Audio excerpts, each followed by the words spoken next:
Hi guys and welcome back to the channel Deepak Yadav Education. Welcome to the Daily Hindu News and Editorial Analysis of 20th of February 2024. तो guys आज है तारीख 20 फरवरी 2024 और है Tuesday. देखेंगे आज के द हिंदू कंप्लीट न्यूज़पेपर को एनालाइज करेंगे। बट लेक्चर में आगे बढ़ने से पहले अगर आपको इस लेक्चर का पीडीएफ चाहिए तो क्या करना है, सबसे पहले डाउनलोड करना है टेलीग्राम, देन उसके बाद जाके सर्च बॉक्स में टाइप करना Deepak Yadav education UPSC. As you can see guys आपको ये वाला चैनल मिल जाएगा, उस पर क्लिक करना और जाकर इस चैनल को ज्वाइन कर लेना। यहाँ से आप डेली बेसिस पे इस लेक्चर के पीडीएफ को डाउनलोड कर पाओगे। नाउ हमेशा की तरह हम लोग अपने लेक्चर को एक मैप के क्वेश्चन के साथ स्टार्ट करेंगे।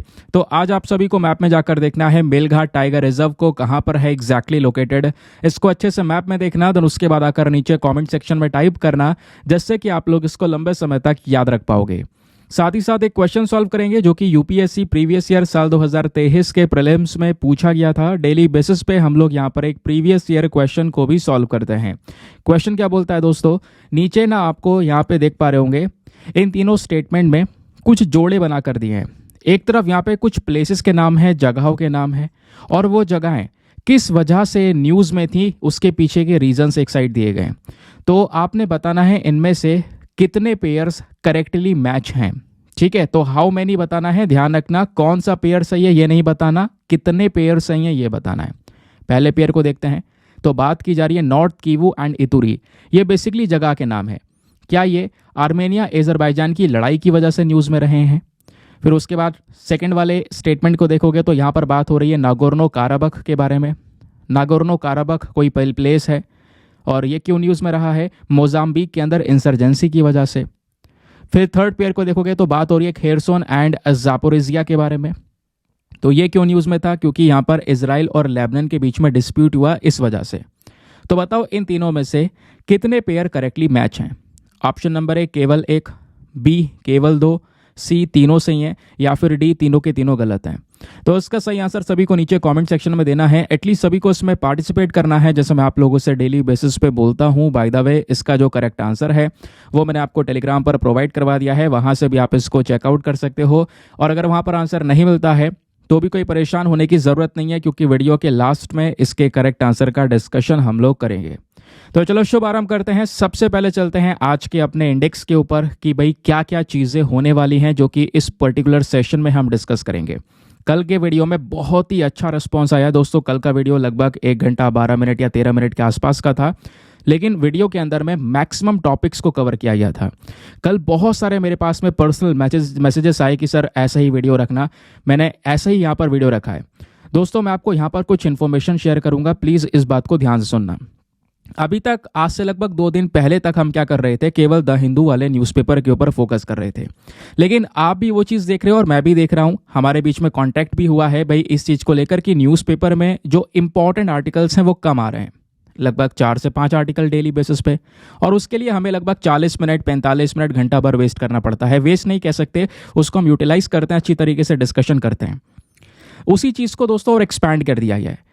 अब वीडियो के अंदर चेंजेस ये हुए हैं कि मैंने मैक्सिमम आर्टिकल्स को इंक्लूड कर दिया है। इधर उधर के जो भी सोर्सेस है, फॉर एग्जांपल अब जैसे होता नहीं है कि भाई द हिंदू पढ़े या इंडियन एक्सप्रेस पढ़े, ये कन्फ्यूजन क्रिएट रहता है, आपके दिमाग में कन्फ्यूजन क्रिएट कर दिया जाता है। तो इस वीडियो में ऑल इन वन चीज़ों को कवर किया गया है। द हिंदू, इंडियन एक्सप्रेस दोनों इसमें कवर हैं, और केवल दोनों ही नहीं दोस्तों, फिर आपसे बोला जाता है अरे पीआईबी के ऊपर यार थोड़ा ध्यान दे लिया करो, है ना, थोड़ा लाइवमेंट के ऊपर ध्यान दे लिया करो, ये पोर्शन यहाँ से पढ़ लिया करो, ये पोर्शन यहाँ से पढ़ लिया करो। तो वो सारी चीज़ें, सारी टेंशन्स खत्म हो गई। ये basically all in one video है। हर एक करंट अफेयर जो न्यूज़ में है, चाहे वो एडिटोरियल हो, आपका कोई लॉन्ग न्यूज़ हो, शॉर्ट न्यूज़ हो, वेरी शॉर्ट न्यूज़ हो, हर एक चीज़ को दोस्तों यहाँ पे कवर की जा रही है। आज का सेशन भी लंबा चढ़ेगा, लेकिन बहुत सारी जानकारी आपको मिलेगी, क्योंकि ज़्यादा आर्टिकल्स न्यूज़ में है। जगह जगह से दोस्तों यहाँ पे बहुत समय लग गया है इसको देखने में।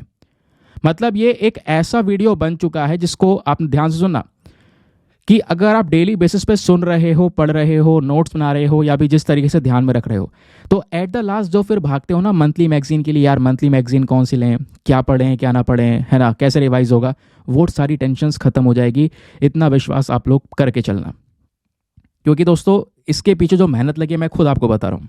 ये जो आप स्लाइड देख रहे हो, ये जो पूरा सेशन है, इसमें 110 स्लाइड है। हर एक चीज़ को डिटेल से कवर किया गया है, हर एक एस्पेक्ट को यहाँ पे आपको समझाया जाएगा। जिसके पीछे यहाँ पर घंटों की मेहनत लगी है, 6-7 घंटे इसको प्रेजेंट करने में लग चुके हैं। अब रिकॉर्ड करने में अलग से टाइम इंक्लूड होगा, फिर उसके बाद एक्सपोर्ट करना, रेड करना, अपलोड करना, समझ गए? तो पीछे मेहनत लग रही है। तो प्लीज़ मैं चाहता हूँ आप लोग यहाँ पर ज़रूर से सपोर्ट करें और बाकी अपना जो पॉइंट ऑफ व्यूज़ हैं वीडियो को लेकर बताते चलें। मैं उन चीज़ों को धीरे धीरे करके ऐड करता हुआ चलूँगा। चलिए फिलहाल के लिए आगे बढ़ते हैं और इंडेक्स में देखते हैं आज के सेशन में क्या क्या कवर होगा। सबसे पहले हम बात करेंगे हेनले पासपोर्ट इंडेक्स 2024 के बारे में। इंपॉर्टेंट इंडेक्स है, देखेंगे भारत की रैंकिंग कहां पर आ चुकी है। सेकंड आर्टिकल में हम डिस्कस करेंगे जो कि हिस्ट्री के लिए इंपॉर्टेंट है, कोतरावई स्कल्पचर के बारे में। तो इस स्कल्पचर फाउंड किया गया है जो कि बेसिकली यहाँ पर पल्लवा डायनेस्टी के समय का है। तो समझेंगे पल्लवा डायनेस्टी के बारे में मैं आपको पढ़ाऊंगा, तो एक मेजर टॉपिक आपका कवर हो जाएगा। फिर काजी नींबू के बारे में बात की जा रही है भैया, असम के अंदर में इसको स्टेट फ्रूट डिक्लेयर कर दिया गया है, वेरी वेरी इंपॉर्टेंट। देन उसके बाद में बात की जा रही है हमारे कुछ साइंटिस्ट हैं जिन्होंने बाल्टिक सी के समुद्र में, मानी वही बाल्टिक वाला समुद्र जो है, उसके अंदर एक बहुत लंबी चौड़ी जो दीवार है उसको डिस्कवर किया है। अब वो दीवार कोई नेचुरल तरीके से नहीं बनी है, वो मैनमेड वॉल है। कब बनाई गई थी इसके बारे में जानेंगे। बाल्टिक सी के बारे में कुछ इंपॉर्टेंट पॉइंट्स है वो यहाँ पर ध्यान में रखना। फिर उसका साइंस एंड टेक के लिए रेलिवेंट आर्टिकल है मिसलर वाटर। आपने देखा होगा हाल ही में बहुत सारे आर्टिकल यहाँ पर पब्लिश हुए। कॉस्मेटिक्स में इसका इस्तेमाल होता है, तो क्या है ये पूरा पॉइंट ऑफ व्यू, ये जानने की कोशिश करेंगे। फिर उसके बाद में वेमा ट्रायंगल, वेरी वेरी इंपॉर्टेंट, एक ग्रुप जिसमें कुछ देश आते हैं वो न्यूज़ में है, यहाँ पे हम जानेंगे ये क्या है वेमा ट्रायंगल। देन उसका चिनूक हेलीकॉप्टर अभी रिसेंटली चर्चाओं में आए हैं। DGCA that is director general of civil aviation अभी न्यूज़ में बना हुआ है भैया। इन्होंने एयर इंडिया को एक शॉकवेज नोटिस भी भेज दिया है, एक बड़ा बवाल हुआ है, आगे मैं आपको समझाऊंगा। फिर पोनुमुड़ी हिल्स, यहाँ पर दोस्तों एक ड्रैगन फ्लाई जैसा एक और इंसेक्ट फाउंड किया गया है, वेरी वेरी इंपॉर्टेंट। देन उसके बाद में डेट रिकवरी ट्राइब्यूनल अभी यहाँ पर न्यूज़ में बना हुआ है, क्या है, कैसे काम करता है, इसमें कौन से लोग होते हैं, कैसे अपॉइंट किए जाते हैं, very important topic. Central Asian flyway के बारे में डिस्कशन करेंगे, अभी ये न्यूज़ में बना हुआ है, एनवायरमेंट का रिलेवेंट टॉपिक है। फिर एडिटोरियल में दोस्तों हमारे पास में बिजनेस स्टैंडर्ड का एक one of the most important editorial है जहां पर हम बात करेंगे इंडियन डिफेंस एक्सपोर्ट्स की। देन उसके बाद में आज के ही द हिंदू न्यूज़पेपर में एक और एडिटोरियल मेंशन्ड है, engineering graduates are steering service sector. तो ये क्या पर्टिकुलर मैटर है इसको भी हम समझने की कोशिश करेंगे। तो ये सारे टॉपिक्स है जिसको ईजी तरीके से मैं कवर करवाऊंगा, प्लीज़ बने रहना फुल कंसंट्रेशन के साथ में, क्योंकि सबसे इंपॉर्टेंट पोर्शन है वीडियो के लास्ट में आपसे टेस्ट लिया जाएगा। ठीक है, पूरे लेक्चर को फुल कंसंट्रेशन, पूरे मेमोरी को लगाकर सुनना और लास्ट में जो टेस्ट दिया जाएगा ना उसको अटेम्प्ट करना। आप चेक कर सकोगे कि हाँ मेरी कंसंट्रेशन पावर कहाँ पर थी। इससे दोस्तों आपका ध्यान लगाने की जो ताकत है वो भी बढ़ेगी, जिससे आपको स्टडीज़ में बहुत हेल्प होगी। तो टेस्ट को अटेम्प्ट जरूर करना और वो टेस्ट आपको सीधा एग्जाम में हेल्प करेगा। तो एक ऐसा वीडियो हो चुका है जिसमें आपके very short news, long news, editorials, mains answer writing का क्वेश्चन, उसके बाद प्रीलिम्स के PYQs और एट द लास्ट प्रीलिम्स के लिए rapid fire test, places and news, हर एक एस्पेक्ट को यहाँ पर कवर किया जा रहा है। ठीक है, तो हमारा थंबनेल वाले आर्टिकल से दोस्तों हम डिस्कस करेंगे हेनले पासपोर्ट इंडेक्स 2024 रिलीज हो चुका है और इस इंडेक्स में दुनिया के सबसे ताकतवर पासपोर्ट्स के बारे में दिखाया जाता है, उनकी लिस्ट तैयार की जाती है। और अब की बार इंडिया की जो रैंकिंग है वो थोड़ी सी हैरान करने वाली है। अब की बार वैसे रैंकिंग में गिरावट आई है, लेकिन हैरान करने वाली क्यों है वो आपको बताऊंगा। अगर आप आज सर्च भी करते हो हेनले पासपोर्ट इंडेक्स करके तो आपको Economic Times, live Mint, India Today, हर एक जगह पर आपको ये टॉपिक की चर्चाएं होती हुई नजर आएंगी। जैसे आप देख पाओगे, India slips in world's most powerful passport ranking, और इस रैंकिंग को फ्रांस ने टॉप किया है। ठीक है, अब सबसे पहले दोस्तों प्रीलिम्स के लिए आपसे काफ़ी सारी चीज़ें पूछी जा सकती हैं। ये तो आपने न्यूज़ पढ़ लिया, ये जो करंट है, करंट से हमारा इतना मतलब नहीं है, क्योंकि एग्जामिनेशन में क्वेश्चन कहाँ से बनते हैं भाई, करंट को देखते हुए इससे जुड़ा हुआ जो स्टैटिक डेटा है वहीं से तो क्वेश्चन बनता है। तो करंट हमने समझा, बात है स्टैटिक डेटा पर। आखिरकार ये इंडेक्स क्या है और कैसे यहाँ पर मोस्ट पावरफुल पासपोर्ट्स को यहाँ पर ये डिफाइन करता है। तो दोस्तों ये जो इंडेक्स है, यहाँ पे देखो क्या होता है। अगर मान लो यहाँ पर फॉर एग्जाम्पल 2 कंट्री है और या फिर आप हो, आप मान लो किसी दूसरे देश में जाना चाहते हो। अब दूसरे देश में जाना चाहते हो तो उसके लिए आपको क्या लेना पड़ेगा, एक तो आपको यहाँ पर वीज़ा चाहिए होगा और दूसरा आपको पासपोर्ट चाहिए होगा। ठीक है, अब कई बार ना हम लोग कंफ्यूज हो जाते हैं, यार ये पासपोर्ट और वीज़ा के बीच में क्या फ़र्क होता है। कई लोग सोचते हैं यार दोनों एक ही है, क्या दिक्कत है, सीधा पासपोर्ट लो और फिर यहाँ पर निकल जाओ उस देश में। बट ऐसा नहीं है दोस्तों। देखो, कई सारी कंट्री में वीज़ा चाहिए होता है जाने के लिए और कई सारी कंट्री में वीज़ा नहीं चाहिए होता है। अभी उसके पीछे का एस्पेक्ट बताऊंगा। अब फॉर एग्जांपल आप कहीं पर ट्रैवल करने जा रहे हो, घूमने के लिए जा रहे हो। अब वो कंट्री वीज़ा मांगती है तो क्या होगा भाई, पहले तो अपने को क्या करना पड़ेगा, अपने देश का पासपोर्ट लेना होगा, यानी कि आपके पास में पासपोर्ट होना चाहिए इंडिया का। और पासपोर्ट होने के साथ साथ अब जिस देश में आप जा रहे हो उस देश से आप परमिशन लोगे जाने से पहले कि मैं आ सकता हूं या नहीं। तो वो कंट्री जो आपको परमिशन देगा उसी परमिशन को दोस्तों हम वीज़ा बोलते हैं। सिंपल, बहुत ही सिंपल तरीके से मैंने आपको पासपोर्ट और वीज़ा के बीच का डिफरेंस बता दिया। अब आगे की बात करते हैं।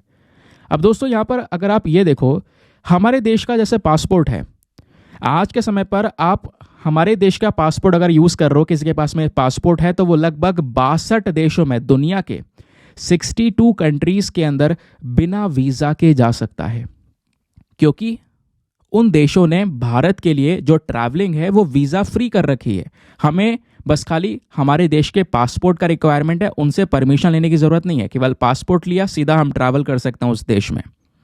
तो ऐसे 62 देश हैं दोस्तों, समझ गए।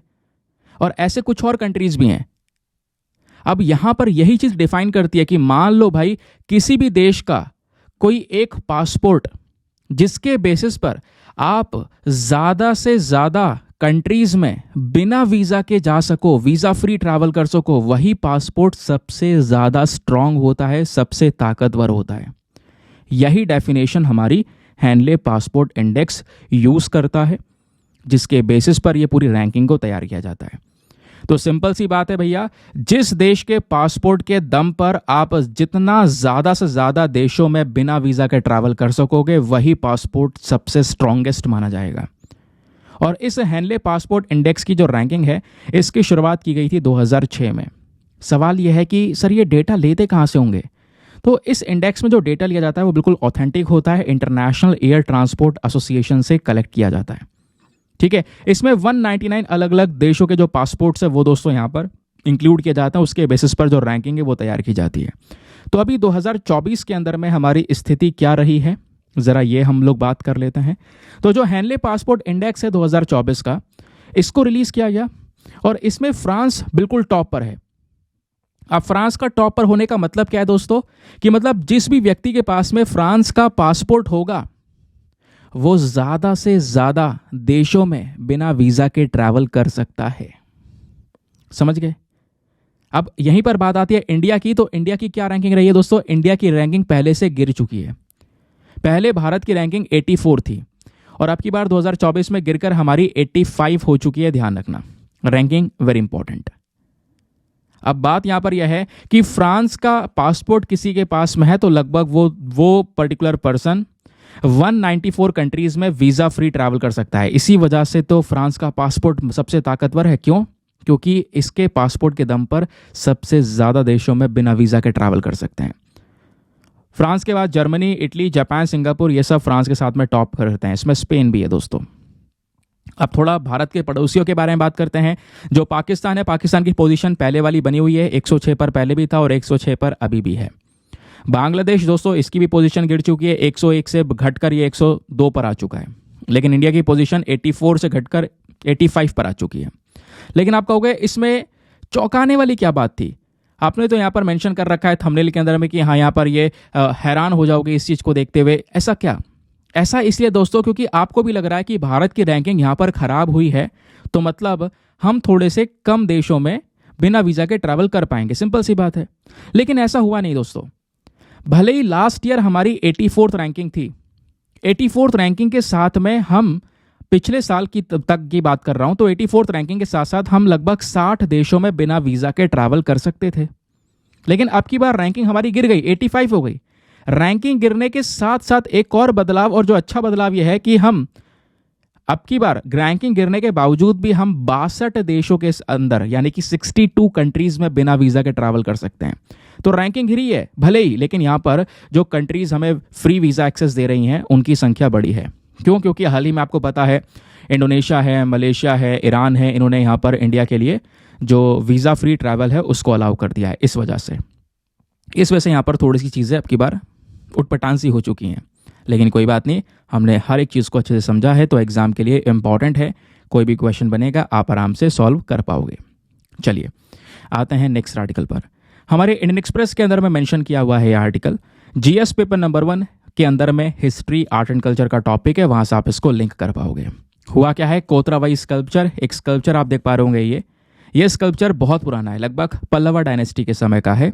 इसको रिसेंटली यहाँ पर फाउंड किया गया, पाया गया है, खोजा गया है, कह लो तमिलनाडु के अंदर में, जिस वजह से ये न्यूज़ में है। ठीक है, तो दोस्तों न्यूज़ क्या है, खबर क्या है, ये तो आपको पता चल गई।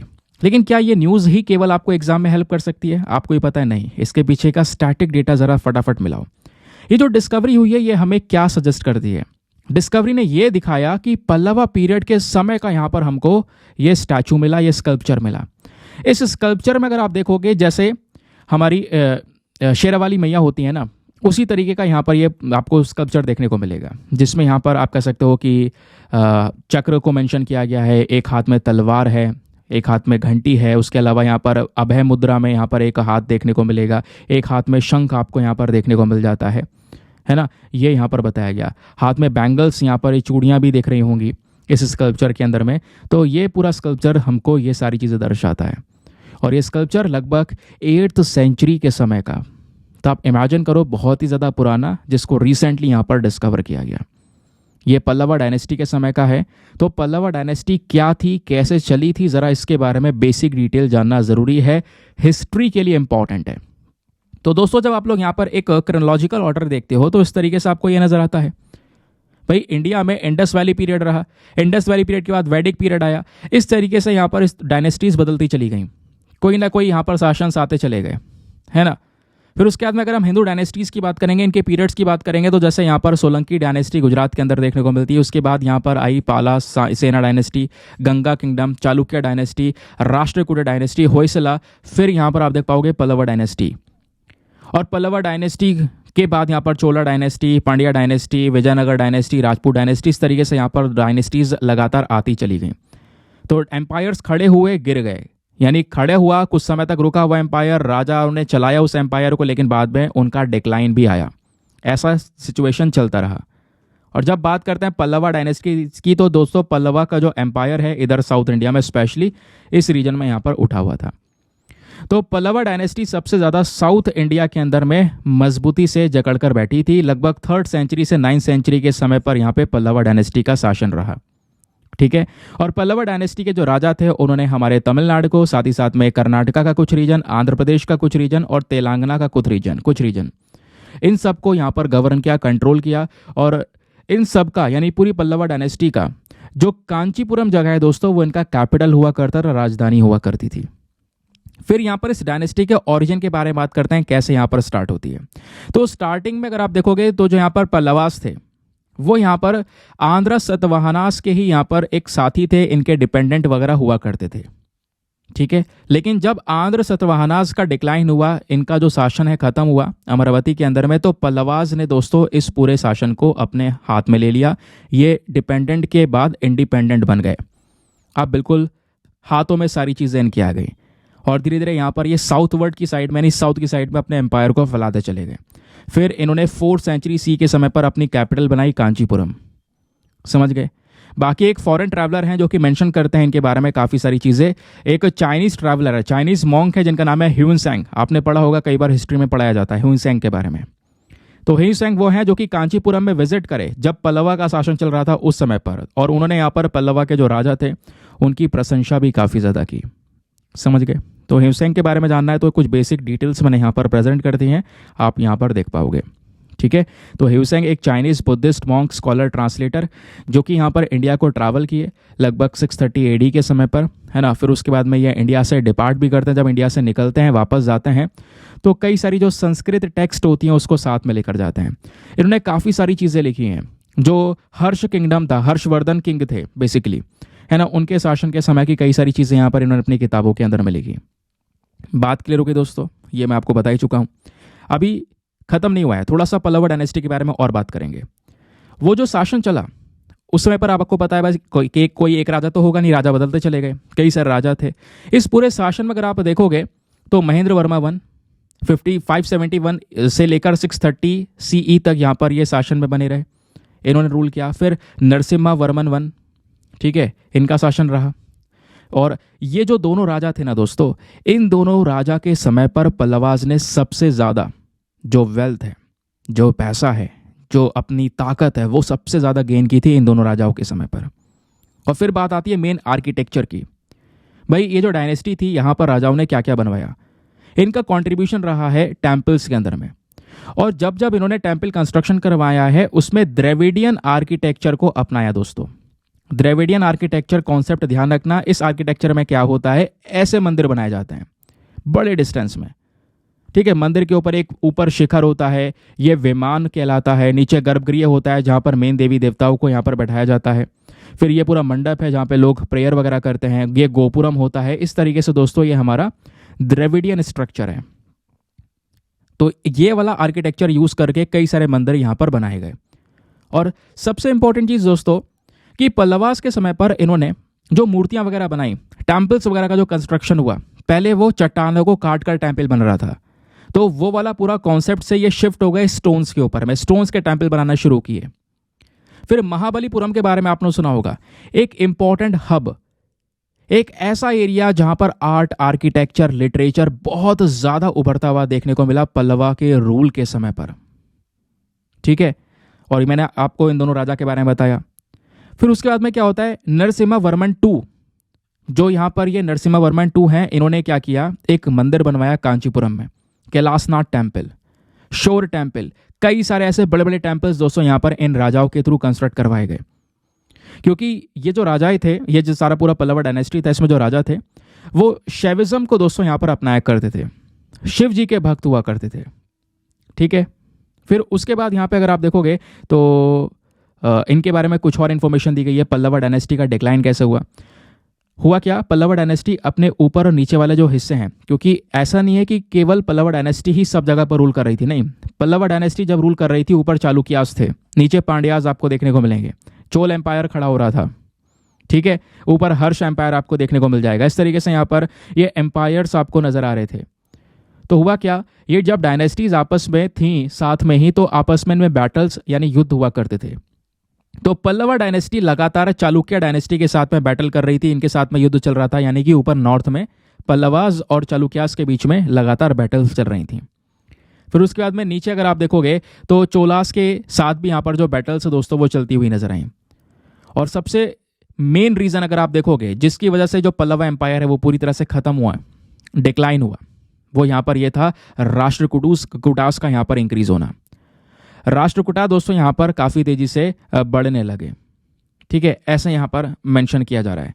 उसके बाद फिर 897 AD की बात है। यहाँ पर क्या होता है, जो विजयलया थे यानी कि चोल किंग, इन्होंने यहाँ पर क्या किया, अपराजिता वर्मन को यहाँ पर हरा दिया। अपराजिता वर्मन वो राजा थे जो पल्लवा किंग के आखिरी राजा के तौर पर देखने को मिलते हैं। तो इनको हराकर दोस्तों यहाँ पर चोल किंग खड़ा हुआ। और इस तरीके से क्या हुआ, जो पल्लवा डायनेस्टी है या पल्लवा एम्पायर था वो धीरे धीरे समाप्त हो गया, समझ गए। और चोल एम्पायर की बात करेंगे तो चोल एम्पायर दोस्तों आपको पता ही है कितना बड़े एरिया में यहाँ पर फैला हुआ था। ये अगर आप देखोगे तो जो पर्पल कलर में है ये पूरा चोल एम्पायर है, इनके व्यापार के रूट हुआ करते थे। और यहाँ पर भी चोल एम्पायर का इन्फ्लुएंस हुआ करता था हमारी साउथ ईस्ट एशियन कंट्रीज़ के अंदर में, ठीक है। इसके बारे में जानना है तो आप एक शायद वीडियो है पोनियन सेल्वन करके, जो मूवी है बेसिकली वो देख सकते हो, 2 पार्ट्स में आपको यहाँ पर वो देखने को मिल जाती है। तो इस तरीके से दोस्तों यहाँ पर पल्लवा डायनेस्टी का डिक्लाइन हुआ जब आखिरी जो राजा थे पल्लवा के उनको चोल किंग ने ख़त्म कर दिया। आगे आते हैं नेक्स्ट आर्टिकल पर, समझ में आया। अब दोस्तों ये टॉपिक ऐसा है जो बहुत डिटेल में है, बहुत डिटेल्स आप पढ़ोगे हिस्ट्री में, लेकिन मैंने आपको साथ ही साथ में एक ओवरव्यू दे दिया, न्यूज़ भी समझा दिया, बैकग्राउंड डेटा ही बता दिया। अब जिसको नहीं भी पता होगा इसके बारे में, मान लो कुछ भी नहीं पढ़ा है, तो आप हिस्ट्री पर जाओगे, जब इसका पढ़ने की शुरुआत करोगे तो आपके पास में एक बेसिक आइडिया होगा, समझने में आसानी होगी। जो ऑलरेडी पढ़ चुके हैं उनका रिविजन हो जाएगा, समझ गए। चलिए ना, आगे बढ़ने से पहले एक इंपॉर्टेंट इन्फॉर्मेशन दोस्तों, अगर आप लोग हमारे पेड ग्रुप्स को ज्वाइन करना चाहते हो तो आपके पास में एक बढ़िया मौका है इसको ज्वाइन करने का। यहाँ पर आपको डेली बेसिस पे करंट नोट्स के PDF वगैरह प्रोवाइड करवाए जाते हैं। फॉर एग्जाम्पल जैसे अभी हमने आर्टिकल डिस्कस किए, अब इस आर्टिकल में, ये आर्टिकल तो ज़्यादा इंपॉर्टेंट नहीं है लेकिन इसके पीछे का जो सारा बैकग्राउंड डेटा है ये इंपॉर्टेंट है, और हर एक आर्टिकल में ऐसा आपको बैकग्राउंड डेटा दिया जाएगा। अब क्या होता है दोस्तों, ये सारे के सारे डेटा को एक अच्छे से सिंपल से PDF में कंपाइल करके इस पेड ग्रुप में प्रोवाइड करवाया जाता है। एक सिंपल सा PDF जो कि प्रिंटेबल फॉर्म का होता है, कि चाहो तो आप उसका प्रिंट आउट वगैरह निकलवा सकते हो, हिंदी और इंग्लिश दोनों भाषाओं में होता है, तो दोनों मीडियम के एस्पिरेंट्स को हेल्प मिल जाएगी। उससे अच्छी बात, इस पेड ग्रुप के अंदर में सारा कंटेंट, सारे पीडीएफ्स आपके सिक्योर होते हैं। सिक्योर कहने का मतलब है कि भाई आपने ऐसा नहीं है कि भाई स्टोरेज वगैरह का इशू हो रहा है, कुछ भी नहीं। आपके पास में बहुत सारे ऑप्शंस हैं। आप डेली बेसिस पर पीडीएफ किसी भी तारीख का है, आप डेट वाइज सारे पीडीएफ पढ़े हुए हैं, डाउनलोड करो, पढ़ो, डिलीट कर दो, आपके पास में अनलिमिटेड ऑप्शंस हैं। और इस ग्रुप को ज्वाइन करने के लिए जो फ़ी पेमेंट है वो भी बहुत मिनिमम है, just 499 for the life time access. जब तक आपका सिलेक्शन ना हो जाए ना, तब तक आप 499 में इस ग्रुप को ज्वाइन करके रख सकते हैं। सिंपल सी बात है। और गारंटी है कुछ दिनों बाद आपका अमाउंट रिकवर हो जाएगा, आपको खुद भी फील हो जाएगा, लेकिन बेनिफिट्स आपको उसके बावजूद भी मिलते रहेंगे। इस ग्रुप को ज्वाइन करने के लिए क्या करना होगा, व्हाट्सएप पर जाना। यहाँ पर आपको एक नंबर दिया गया है 8534873368। इस नंबर पर मैसेज कर देना कि हाँ I want to join this group.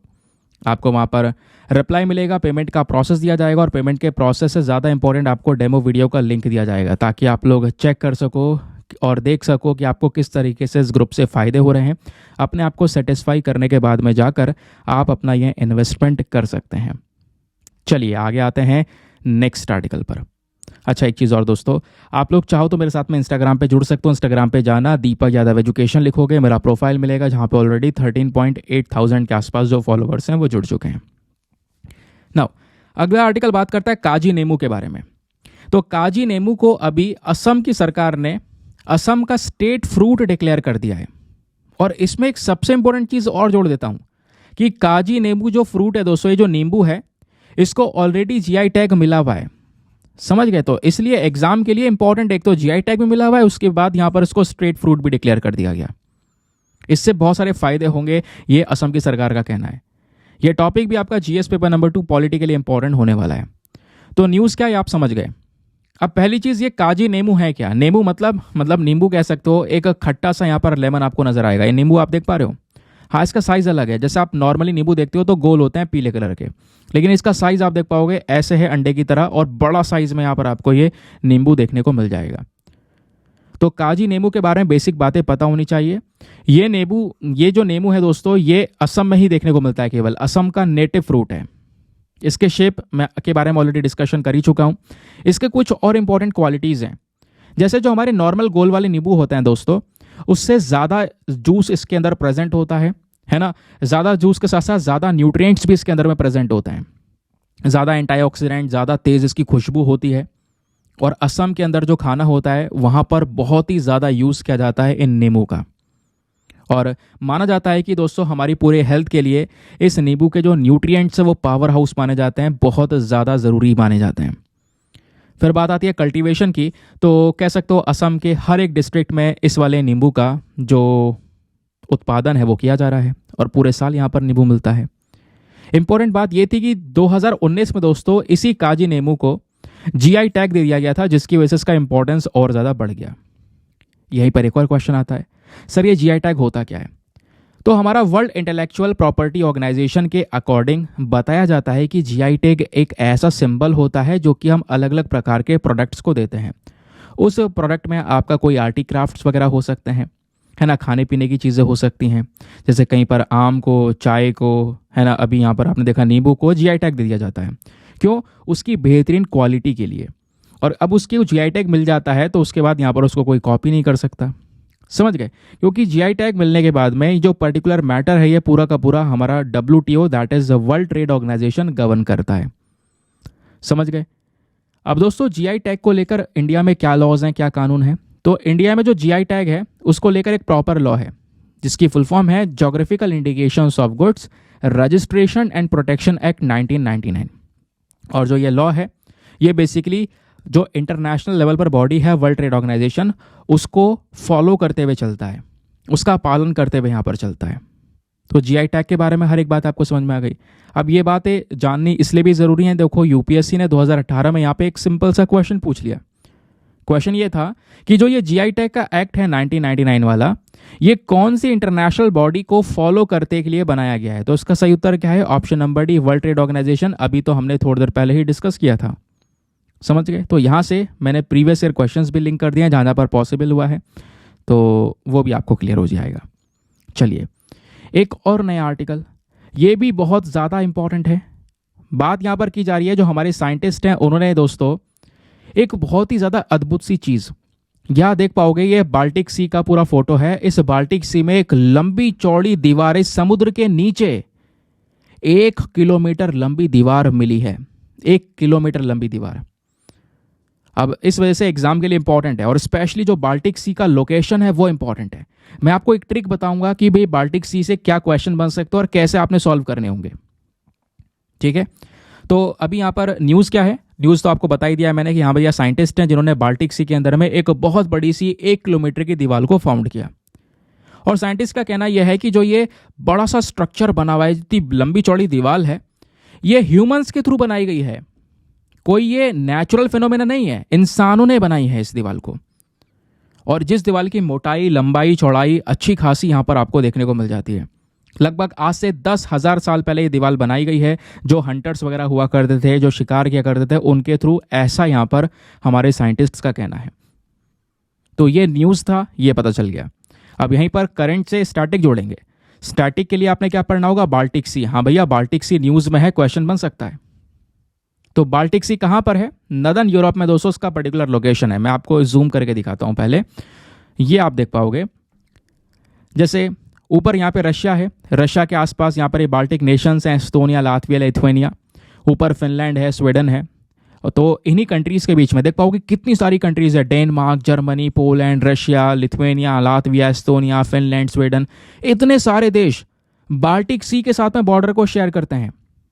सभी देश के नाम ध्यान रखना है दोस्तों। कहोगे इतने सारे देशों के नाम ध्यान में कैसे रखेंगे, बताऊंगा, ट्रिक बताऊंगा, डोंट वरी। क्वेश्चन बनते हैं।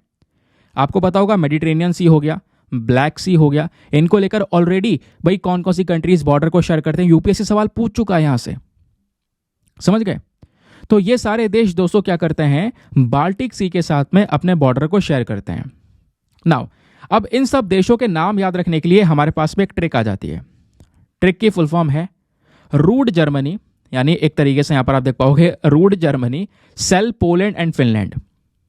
रूड हुए हुए जर्मनी ने पोलैंड और फिनलैंड को बेच दिया, ऐसे यहां पर आप ध्यान रख सकते हो। और इसी में सारे कंट्रीज का नाम आ जाते हैं।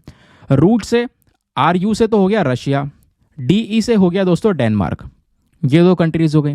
जी से जो जर्मनी है पूरा, ठीक है, जर्मनी पूरा लिख दिया हमने। बाकी सेल को देखना, सेल को यहाँ पे तोड़ना पड़ेगा। S से हो गया स्वीडन, E से हो गया एस्टोनिया, L से हो गया लातविया, और दूसरे L से हो गया लिथुआनिया। फिर बाद में अपना पोलैंड और फिनलैंड पूरे नाम एग्जैक्टली मेंशन्ड है।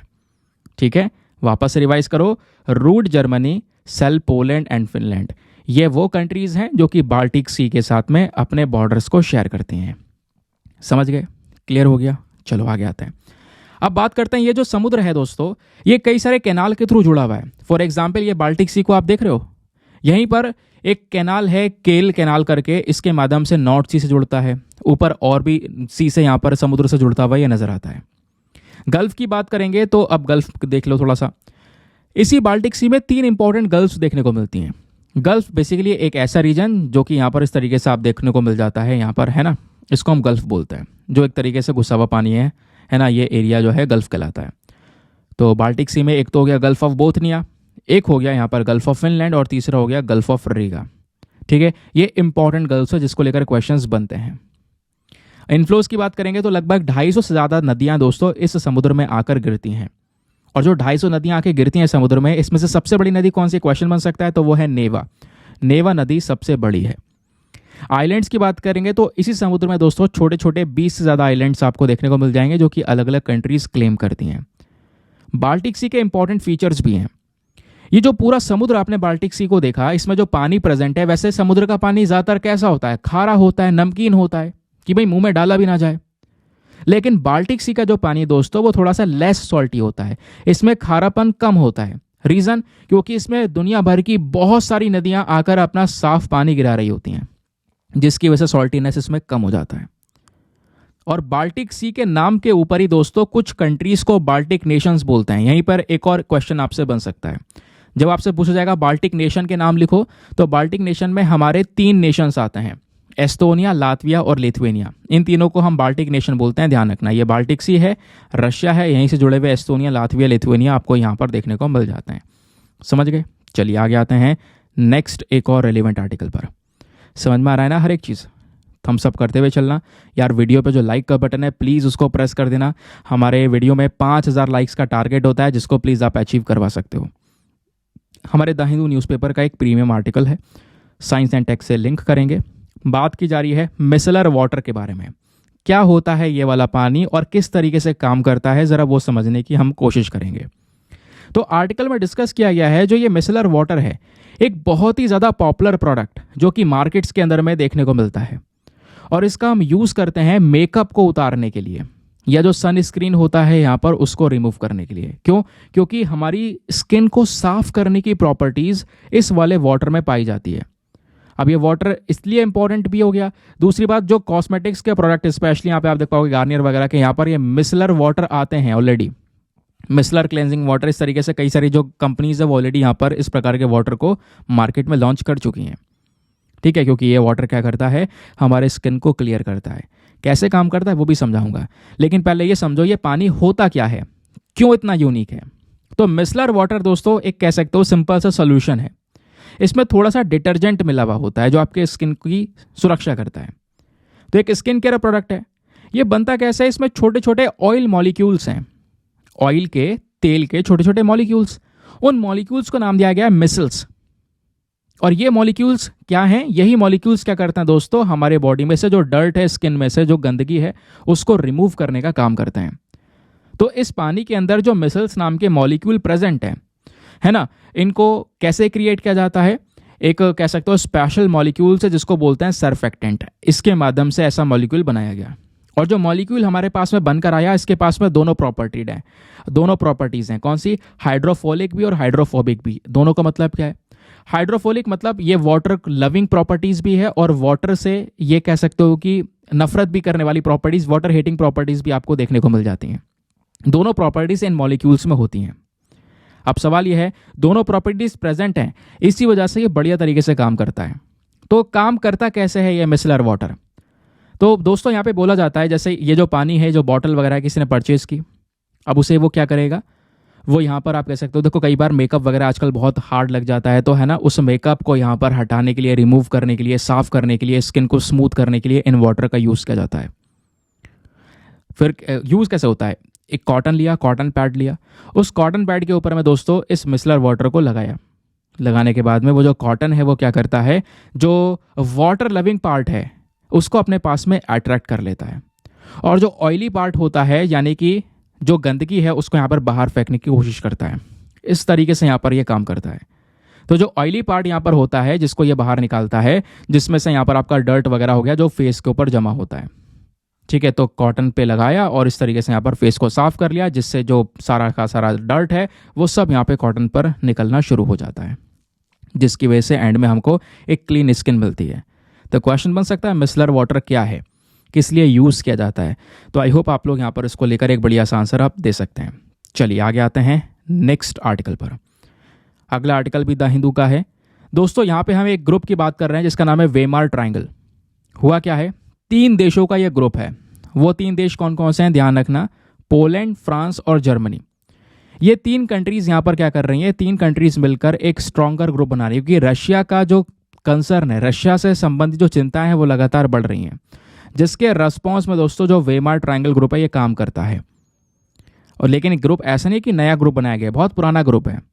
तो क्वेश्चंस आपसे बन सकते हैं, बेसिक तरीके से प्रीलिम्स में क्वेश्चन बन सकते हैं। क्या है वेमार ट्रायंगल? तो वेमार ट्रायंगल एक ऐसा ग्रुप है जिसको 1991 में क्रिएट किया गया था, 1991 में बनाया गया। एक ऐसा अलायंस जिसमें 3 देश हैं, फ्रांस, जर्मनी, पोलैंड, और एक दूसरे के साथ में ये कॉपरेट करके मिलकर काम करते हैं। अब सवाल यह है कि नाम इसका वेमार ट्रायंगल क्यों रख दिया गया?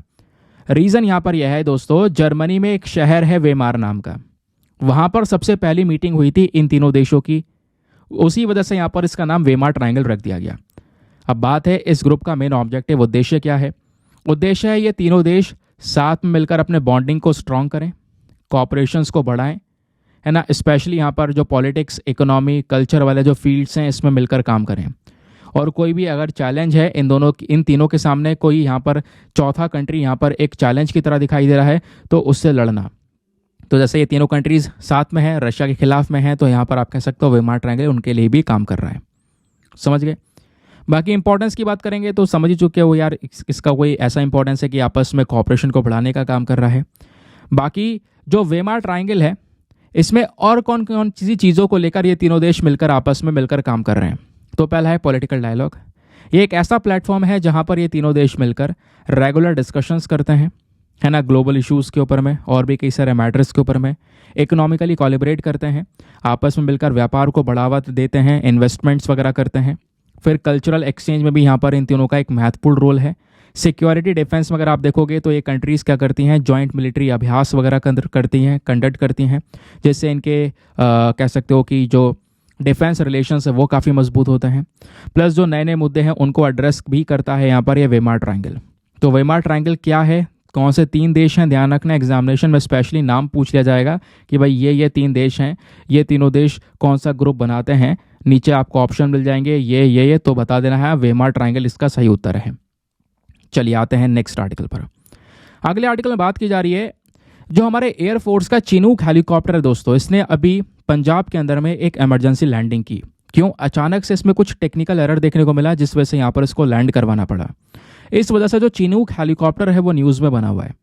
एग्जामिनेशन के लिए कई सारी चीज़ें पूछी जा सकती हैं, जैसे फॉर एग्जाम्पल INS अस्त्रधारिणी हो गया, है ना, थार्ड हो गया। ऐसे ऐसे अलग अलग वेपन्स को लेकर क्वेश्चंस ऑलरेडी बन चुके हैं, यूपीएससी सवाल पूछ चुका है।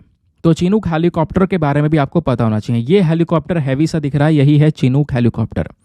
इसको हम CH-47F के नाम से भी जानते हैं, ठीक है। ये हेलीकॉप्टर स्पेशली ट्रांसपोर्टेशन के लिए यूज़ किया जाता है। ध्यान रखना, सामान को इधर से उधर ट्रांसपोर्ट करना है या बहुत सारे जवानों को एक साथ लेकर यहाँ पर कहीं जाना है, तो उस चीज़ के लिए यहाँ पर इस हेलीकॉप्टर का इस्तेमाल करते हैं।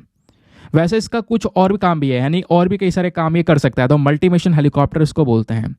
सवाल यह है इसकी मैन्युफैक्चरिंग किसने की है। इसको बनाया है अमेरिकन एरोस्पेस ने, साथ ही साथ में जो बोइंग है डिफेंस फर्म, इन दोनों ने मिलकर आपस में इस पूरे चिनूक हेलीकॉप्टर को तैयार किया। ये अंदर से देखोगे तो ऐसा देखने को मिल सकता है। या तो आप इसमें सामान ढेर सारा रख सकते हो, आप देख पाओगे टैंकर वगैरह तक आप रख सकते हो। एक हैवी लोड यहाँ पर ये कैरी कर सकता है दोस्तों हेलीकॉप्टर, या फिर कई सारे जवान को यहाँ पे साथ में बैठाकर ट्रैवल करवा सकते हो, ठीक है। और इतना ही नहीं, सामान ऊपर रखने के साथ साथ इसमें कुछ हुक भी बनाए गए हैं जिसकी वजह से यहाँ पर ये सामान हैवी से हैवी सामान को लटका भी सकता है नीचे, यानी हैवी से हैवी सामान को लेकर ये हेलीकॉप्टर उड़ सकता है, जिसका नाम है चिनूक हेलीकॉप्टर। इसका यूज़ करते हैं अपने ट्रूप्स को ट्रांसपोर्ट करने के लिए, या कहीं पर हथियार ट्रांसपोर्ट करने या कुछ और चीज़ें सप्लाई करनी है, उसके लिए यहाँ पर इस हेलीकॉप्टर का यूज़ किया जाता है। तो भारत ने ऑलरेडी यहाँ पर ये हेलीकॉप्टर्स परचेज कर रखे हैं। इंडिया में आज के समय पर 15 चिनूक हेलीकॉप्टर्स हैं। फीचर्स क्या है इसके, इसमें 2 इंजन लगे हुए हैं, प्लस यहाँ पे रोटर हैवी लिफ्ट हेलीकॉप्टर है, ठीक है, यानी हैवी से हैवी सामान को यहाँ पर लिफ्ट कर सकता है। उसके अलावा यहाँ पर पूरा का पूरा जो कॉकपिट है, यानी कि इधर ये सिस्टम बोलते हैं जहाँ पर पायलट्स वगैरह बैठे हैं, ये पूरा डिजिटली है, डिजिटल बेसिस पर काम करता है। कार्गो हैंडलिंग कैपेसिटीज़ हैं इसके अंदर में, इसके परफॉर्मेंस काफ़ी अलग हैं। स्पीड की बात करेंगे 296 किलोमीटर प्रति घंटे की स्पीड से उड़ सकता है। 3 हुक यहाँ पर लगाए गए हैं जिसकी वजह से कुछ और एक्सटर्नल लोड्स को यहाँ पर ये कैरी कर सकता है। लगभग 55 जवानों को, या फिर कह सकते हो 10 टन के सामान को, आप इमेजिन करो, ये वेट देखो, 10 टन तक के सामान को दोस्तों यहाँ पर ये कैरी कर सकता है। इतना हैवी ये चिनूक हेलीकॉप्टर हमको नज़र आता है, ठीक है। तो ये बेसिक चीज़ें थी, समझ में आनी चाहिए। तो GS paper number 3 defence and security के लिए वो आर्टिकल रेलिवेंट था। नाउ एक और न्यूज़ यहाँ पर आपको देखने को मिलेगी जहाँ पे हम बात करेंगे DGCA की, directorate general of civil aviation के बारे में बात करने वाले हैं।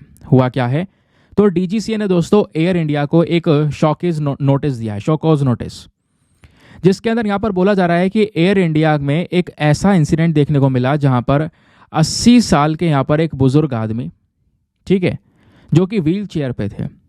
अब व्हील चेयर का सपोर्ट एयरपोर्ट में अवेलेबल नहीं था, जिस वजह से यहाँ पर कहीं ना कहीं उनकी डेथ हो गई, जिस बेसिस पर DGCA ने एक नोटिस भेजा है एयर इंडिया को। तो एग्जामिनेशन के लिए यहाँ पर दोस्तों ये जो DGCA है ये इंपॉर्टेंट हो जाता है। क्या है, कैसे काम करता है, सारी चीज़ आपको बताऊंगा। तो यहाँ पे मेन न्यूज़ क्या थी, खबर क्या थी, वो तो आपको समझ में आ गई, लेकिन प्रीलिम्स के लिए directorate general of civil aviation के बारे में पढ़ना ज़रूरी है। जो हमारी पूरी सिविल एविएशन इंडस्ट्री है, जहाँ पे हम एरोप्लेन्स की बात कर रहे हैं, तो इस पूरे फील्ड को रेगुलेट करने का काम करता है DGCA। और सबसे इंपॉर्टेंट पोर्शन ध्यान रखना, DGCA आता है मिनिस्ट्री ऑफ सिविल एविएशन के अंडर। इसके ऑब्जेक्टिव्स की जब बात करते हैं तो इसका मेन काम क्या है, जो भी हमारी ट्रांसपोर्टेशन सर्विस है, स्पेशली एयर ट्रांसपोर्टेशन की बात कर रहे हैं, एरोप्लेन्स वगैरह की बात कर रहे हैं, तो एयर सेफ्टी को ध्यान रखना, एयर ट्रांसपोर्टेशन सर्विसेज को रेगुलेट वगैरह करने का काम डीजीसीए का है। प्लस जो इंटरनेशनल लेवल पर इसी प्रकार की बॉडी है जिसको इंटरनेशनल सिविल एविएशन ऑर्गेनाइजेशन बोलते हैं, उसके साथ में भी हमारे देश की डीजीसीए जो है मिलकर काम करता है। डीजीसीए का मेन हेडक्वार्टर आपको न्यू दिल्ली में देखने को मिलेगा। फंक्शंस और रिस्पॉन्सिबिलिटीज़ की जब हम बात करते हैं तो सबसे मेन फंक्शन डीजीसीए का क्या है, जो भी हमारे पैसेंजर्स हैं एरोप्लेन के अंदर में या बाकी क्रू मेंबर्स हैं उनकी सुरक्षा के ऊपर ध्यान रखना है ना, फ्लाइट ऑपरेशंस को रेगुलेट करना, प्लस रेगुलर बेसिस पर जो फ्लाइट्स होती हैं उनके सेफ्टी इंस्पेक्शंस करना, एक बार उस पर देखना, सेफ्टी को लेकर रूल्स एंड रेगुलेशंस यहाँ पर लेकर आना है ना, प्लस कोई भी इंसिडेंट या एक्सीडेंट अगर होता है तो उसको इन्वेस्टिगेट करना कि भाई आगे ऐसा दोबारा ना होना चाहिए, ठीक है, ताकि अपने अंदर इंप्रूवमेंट कर सकें। हमारी पूरी की पूरी ये जो एयर इंडस्ट्री है इसकी ग्रोथ के ऊपर काम करना, ये सारा का सारा काम हमारे डीजीसीए का ही है, ठीक है। उसके अलावा नए एयरपोर्ट्स को डेवलप करना, उसके बाद जो हमारे पास में एयरपोर्ट्स ऑलरेडी हैं वहाँ पर फैसिलिटीज़ को इम्प्रूव करना, नया एयर ट्रैफिक कंट्रोल सिस्टम बनाना, ये सारी की सारी जो पावर्स हैं वो डीजीसीए के हाथ में हमको देखने को मिल जाती हैं। इतना ही नहीं दोस्तों, जो डीजीसीए है इसकी एक और रिस्पॉन्सिबिलिटी भी है। ये क्या करता है, लाइसेंस को इशू करता है, सर्टिफिकेट्स वगैरह भी पायलट्स को प्रोवाइड करवाता है, एयरक्राफ्ट का मेंटेनेंस हो गया, इंजीनियर्स हो गए, है ना, दूसरा और बाकी सारा काम हो गया, ये सब काम डीजीसीए खुद से हैंडल करता है। तो कोई भी क्वेश्चन बनेगा एग्जामिनेशन में, आप रेडी हो यहाँ पे सॉल्व करने के लिए। एक और रेलिवेंट टॉपिक था ये। एक और टॉपिक पर आते हैं जो कि हमारा जीएस पेपर नंबर 3 एनवायरमेंट के लिए इंपॉर्टेंट है। द हिंदू के अंदर ही मेंशन किया गया है, एक नई प्रजाति मिली है डैम्स फ्लाई की। दोस्तों आपने ड्रैगन फ्लाई का नाम सुना है ना, एक ऐसा उड़ने वाला कीड़ा देखने को मिलता है, लेकिन वो थोड़ा अलग होता है। यहाँ पे हम बात करेंगे डैम्स फ्लाई की, ठीक है, डैम्स फ्लाई इंपॉर्टेंट है। तो रिसेंटली केरला के अंदर में एक नई प्रजाति दोस्तों डिस्कवर की गई है, जिस वजह से ये न्यूज़ में है। अब केरला में स्पेशली जो हमारी पोनमुड़ी हिल्स हैं, पोनमुड़ी जो पहाड़ियाँ हैं स्पेशली, वहाँ पर वेस्टर्न घाट्स की बात कर रहे हैं। तो ये हमारा वेस्टर्न घाट हो गए, ये हो गया ईस्टर्न घाट, यहीं पर आपको नीचे केरला देखने को मिल जाता है ना। यहीं ऊपर पास में पहाड़ियाँ हैं पोनमुड़ी हिल्स, और वहीं उन्हीं पहाड़ियों में ये जो स्पेशली यहाँ पर जैसे हम बात कर रहे थे डैम्स फ्लाई की, ये यहाँ पर एक कीड़ा पाया गया, ठीक है। अब पहले हम थोड़ा सा इस पहाड़ियों के बारे में बात कर लेते हैं, पोनमुड़ी हिल्स के बारे में बात कर लेते हैं। तो ये जो पहाड़ियाँ हैं दोस्तों, इन पोनमुड़ी हिल्स को हम गोल्डन हिल या गोल्डन पीक के नाम से भी जानते हैं। ये हमारा केरला राज्य के अंदर में स्थित है। लोकेशन वेरी इंपॉर्टेंट, लोकेशन कई बार डायरेक्टली पूछ ली जाती है। और ये जो हिल है दोस्तों, ये हमारे वेस्टर्न घाट्स माउंटेन रिजेस का हिस्सा है, क्योंकि वेस्टर्न घाट में आप देख पाओगे कई सारे पहाड़ हैं, तो उनका यहाँ पर एक हिस्सा भी है, ठीक है। ये जो पहाड़ियाँ हैं ये अगस्थ्यामलाई लैंडस्केप का भी हिस्सा है। अब उसके बाद ये तो हो गया लोकेशन, इसको साइड करो। जो नई प्रजाति पाई गई है अभी डैम्स फ्लाई की, ज़रा इसके बारे में बात करते हैं। एक तो होता है ड्रैगन फ्लाई, वो ऐसा दिखाई पड़ता है, आपने देखा भी होगा, लेकिन डैम्स फ्लाई थोड़ा सा अलग होता है, देख पाओगे कलर भी अलग है। बाकी इसका जो पेट है ड्रैगन फ्लाई का वो छोटा सा है, डैम्स फ्लाई का थोड़ा और ज़्यादा लंबा एब्डोमेन आपको देखने को मिलेगा। तो डैम्स फ्लाई की एक नई प्रजाति पाई गई है जिसका साइंटिफिक नेम है क्लिफ साइड बैम्बू टेल, ठीक है, क्योंकि इसकी जो बैम्बू है, जो टेल है इसकी पीछे, ये एक बांस की तरह दिख रही है ना। आप देखो पाओगे तो बांस ऐसे ही तो होता है, ऐसे से, वैसे यहाँ पर आप देख पाओगे इसकी टेल है, यहाँ पर लाइनिंग वगैरह है, बांस की तरह ये नजर आता है, ठीक है। तो ये जो बैम्बू टेल नाम का पूरा इंसेक्ट आपको देखने को मिलेगा, ये है। और उसके अलावा इसका साइंटिफिक नेम जैसे है मैंने आपको बता दिया। उसके बाद अगर हम बात करेंगे तो इसकी जो फैमिली है, कौन सी फैमिली है, इसका जो जीनस है वो है फाइलोनेरा। तो उस वाली फैमिली से बिलोंग करने वाला हमारे पास में ऑलरेडी एक डैम्स फ्लाई है जिसका नाम है मिरिस्टिका बैम्बू टेल। लेकिन दोस्तों यही केवल इकलौता पाया जाता था, इसी में नया एडिशन हो चुका है। और नया एडिशन क्या हो चुका है, एक नई प्रजाति हमको मिली है जिसका नाम है क्लिफ साइड बैम्बू टेल। समझ गए, ये पुरानी वाली है जिसका नाम है मिरिस्टिका बैम्बू टेल। इसकी पॉपुलेशन ऑलरेडी बहुत खतरे में है, इस वजह से IUCN के रेड लिस्ट में इसको नियर थ्रेटेंड कैटेगरी में रखा है, यानी कि खतरे के जस्ट पास में है। अब जो डैम्स फ्लाई है, जरा इसके बारे में कुछ इंपॉर्टेंट फीचर्स जान लेते हैं। इसके 2 एंटीना आपको देखने को मिलेंगे। उसके अलावा यहाँ पर जो इसके पंख हैं काफ़ी लंबे होते हैं, क्लियर होते हैं, आर पार आप इससे देख सकते हो, जाली वगैरह बनी हुई है। बाकी इसका जो ये देख रहे हो, ये इसका एब्डोमेन है, ठीक है। 3 बॉडी पार्ट्स इसके होते हैं, हेड, थोरेक्स और एब्डोमेन। हेड हो गया, बीच का हिस्सा हो गया, और ये एब्डोमेन हो गया। 6 पैर यहाँ पर इसके देखने को मिलता है, जो 6 लेग्स प्रेजेंट होते हैं डैम्स फ्लाई के। और डैम्स फ्लाई के बारे में सारी इंपॉर्टेंट इन्फॉर्मेशन यहाँ पर प्रेजेंट करवा दी गई है। प्लीज़ इसके बारे में ध्यान रखिएगा। कोई भी क्वेश्चन बनेगा या फिर लोकेशन को लेकर पॉनमोडी हिल्स के बारे में कोई क्वेश्चन बनेगा, वो क्यों न्यूज़ में था, वो सब आपको पता है। नाउ एक और आर्टिकल ले लिया गया है पीआईबी से, स्पेशली यहाँ पर जो हमारा वित्त मंत्रालय है, मिनिस्ट्री ऑफ फाइनेंस है, डायरेक्टली यहाँ पर दोस्तों गवर्नमेंट की वेबसाइट से डेटा है, सरकारी डेटा, जहाँ पर मेंशन किया गया है। रिसेंटली यहाँ पर अभी एक कॉन्फ्रेंस वगैरह हुआ है, जिसको जो कॉन्फ्रेंस था जिसको यहाँ पर हेड किया गया, और वो conference debt recovery appellate tribunal का plus debt recovery of tribunals के जो हेड्स वगैरह हैं वो सब यहाँ पर प्रेजेंट थे, जिसको लेकर ये आर्टिकल प्रेजेंट किया गया है। तो एग्जामिनेशन में ये जो न्यूज़ है ये हमारे किसी काम की नहीं है, आपको ही पता है, मुझे ही पता है। डायरेक्टली यहाँ पर आपसे कुछ फैक्चुअल डेटा, स्टैटिक डेटा पूछा जाएगा ज़रूर से, और वो डेटा क्या है उसमें आप लोगों को पता ये होना चाहिए कि आखिरकार जो ये डेट रिकवरी ट्राइब्यूनल है ये क्या है और कैसे काम करती है। तो दोस्तों ये जो डेट रिकवरी ट्राइब्यूनल है या डेट रिकवरी अपीलेट ट्राइब्यूनल है, इन दोनों ही ट्राइब्यूनल्स को बनाया गया था एक एक्ट के माध्यम से। उस एक्ट का नाम है recovery of debt and bankruptcy act 1993। ठीक है, अब नाम से पता चल रहा है कि डेट रिकवरी ट्राइब्यूनल है। एक ट्राइब्यूनल क्या होता है, कोर्ट की तरह काम करता है, और अपीलेट ट्राइब्यूनल जहां पे आप अपील करवा सकते हो। ठीक है, अगर आप जजमेंट से संतुष्ट नहीं हो तो आप अपील कर सकते हो, वो अपीलेट ट्राइब्यूनल हुआ। अब नाम ये दर्शाता है डेट रिकवरी ट्राइब्यूनल। भाई कोई ऐसा व्यक्ति, कोई बैंक है या फाइनेंशियल इंस्टीट्यूशन है, उन्होंने किसी को उधार दिया, उधार नहीं आ पा रहा है ना, वो इशू है, तो उस मैटर को यहाँ पर वो कह सकते हो उसकी एप्लीकेशन फाइल यहाँ पर कर सकते हैं। तो बैंक हो गया, फाइनेंशियल इंस्टीट्यूशंस हो गया, वो यहाँ पर इन कोर्ट में जा सकते हैं अपने डेट को, अपने उधार को रिकवर करने के लिए। इस वजह से यहाँ पर इस प्रकार के ट्राइब्यूनल्स को बनाया गया है। और आज के समय पर हमारे पूरे देश में लगभग 39 डेट रिकवरी ट्राइब्यूनल्स हैं और 5 डेट रिकवरी अपीलेट ट्राइब्यूनल हैं। आप कहोगे ये 39 और ये 5 क्यों? तो दोस्तों 39 जो है ये डायरेक्ट ट्राइब्यूनल्स है, कोर्ट की तरह काम करते हैं। अब यहाँ पे जो भी जजमेंट आया है, सपोज कोई संतुष्ट नहीं कोई पार्टी, तो वो अपील कहाँ पे करेगी, इस प्रकार के अपीलेट ट्राइब्यूनल में। समझ गए? अब जो ये दोनों चीज़ें, चाहे वो डेट रिकवरी ट्राइब्यूनल हो, चाहे वो अपीलेट ट्राइब्यूनल हो, दोनों को यहाँ पर हेड किया जाता है एक ऑफिसर के थ्रू और साथ ही साथ में एक चेयरपर्सन के थ्रू। और जो ये हमारा एक्ट था, recovery of debt due to bank recovery, जो पूरा एक्ट यहाँ पे कानून देखने को मिला, जिसके बेसिस पर हमने यहाँ पर ये बनाया, जिसको हम आरबीडी एक्ट बोलते हैं। तो इस एक्ट के तहत यहाँ पर बोला जा रहा है इन कोर्ट्स के पास में, ट्राइब्यूनल के पास में कई सारी पावर्स हैं। ये कमीशन वगैरह इशू कर सकते हैं कि भैया मामले की और ज़्यादा एग्जामिनेशन करने के लिए, अपने डिसीजंस को रिव्यू कर सकते हैं, और भी कई सारे यहाँ पर पावर्स इनके पास में है। बाकी मैंने आपको बताया कि जो यहाँ पर ये हमारे कोर्ट्स हैं, जो हमारा ये ट्राइब्यूनल है, इस ट्राइब्यूनल के अंदर में एक प्रेसाइडिंग ऑफिसर होते हैं, और उस प्रेसाइडिंग ऑफिसर को यहाँ पर अपॉइंट कौन करती है, हमारी डायरेक्टली केंद्र सरकार अपॉइंट करके बैठाती है। ठीक है, अब सवाल यह है कि जो व्यक्ति यहाँ पर ट्राइब्यूनल में बैठता है उसका क्वालिफिकेशन क्या होना चाहिए? तो कम से कम दोस्तों वो डिस्ट्रिक्ट कोर्ट का जज तो होना ही चाहिए, ये यहाँ पर इसकी एक मिनिमम क्वालिफिकेशन है। टेन्योर की बात करेंगे तो अगर डेट ट्राइब्यूनल के अंदर में कोई व्यक्ति एज अ जज बैठ जाता है, एज अ यहाँ पर उसको प्रेसाइडिंग ऑफिसर अपॉइंट किया जाता है, तो 5 साल का टेन्योर होता है, वो 5 साल तक आगे सर्व कर सकता है। और 5 साल बाद जब उसका टेन्योर खत्म होगा तो वापस से उसका री अपॉइंटमेंट भी हो सकता है। सवाल यह है कि कौन सा व्यक्ति इस डेट रिकवरी ट्राइब्यूनल में जा सकता है। तो मान लो यहाँ पर कोई केस है जहाँ पर उधार जो है 20 लाख से ऊपर का है। अब 20 लाख रुपए से ऊपर का उधार है, तो उस केस में बैंक और फाइनेंशियल इंस्टीट्यूशन सीधा इन ट्राइब्यूनल के कोर्ट के पास में जा सकते हैं कि भैया हमारा जो ये उधार है इसको प्लीज़ रिकवर करवाओ। इससे कम अमाउंट है तो यहाँ पर बैंक और फाइनेंशियल इंस्टीट्यूशंस को सिविल कोर्ट जाना पड़ता है, ये भी ध्यान में रखना है।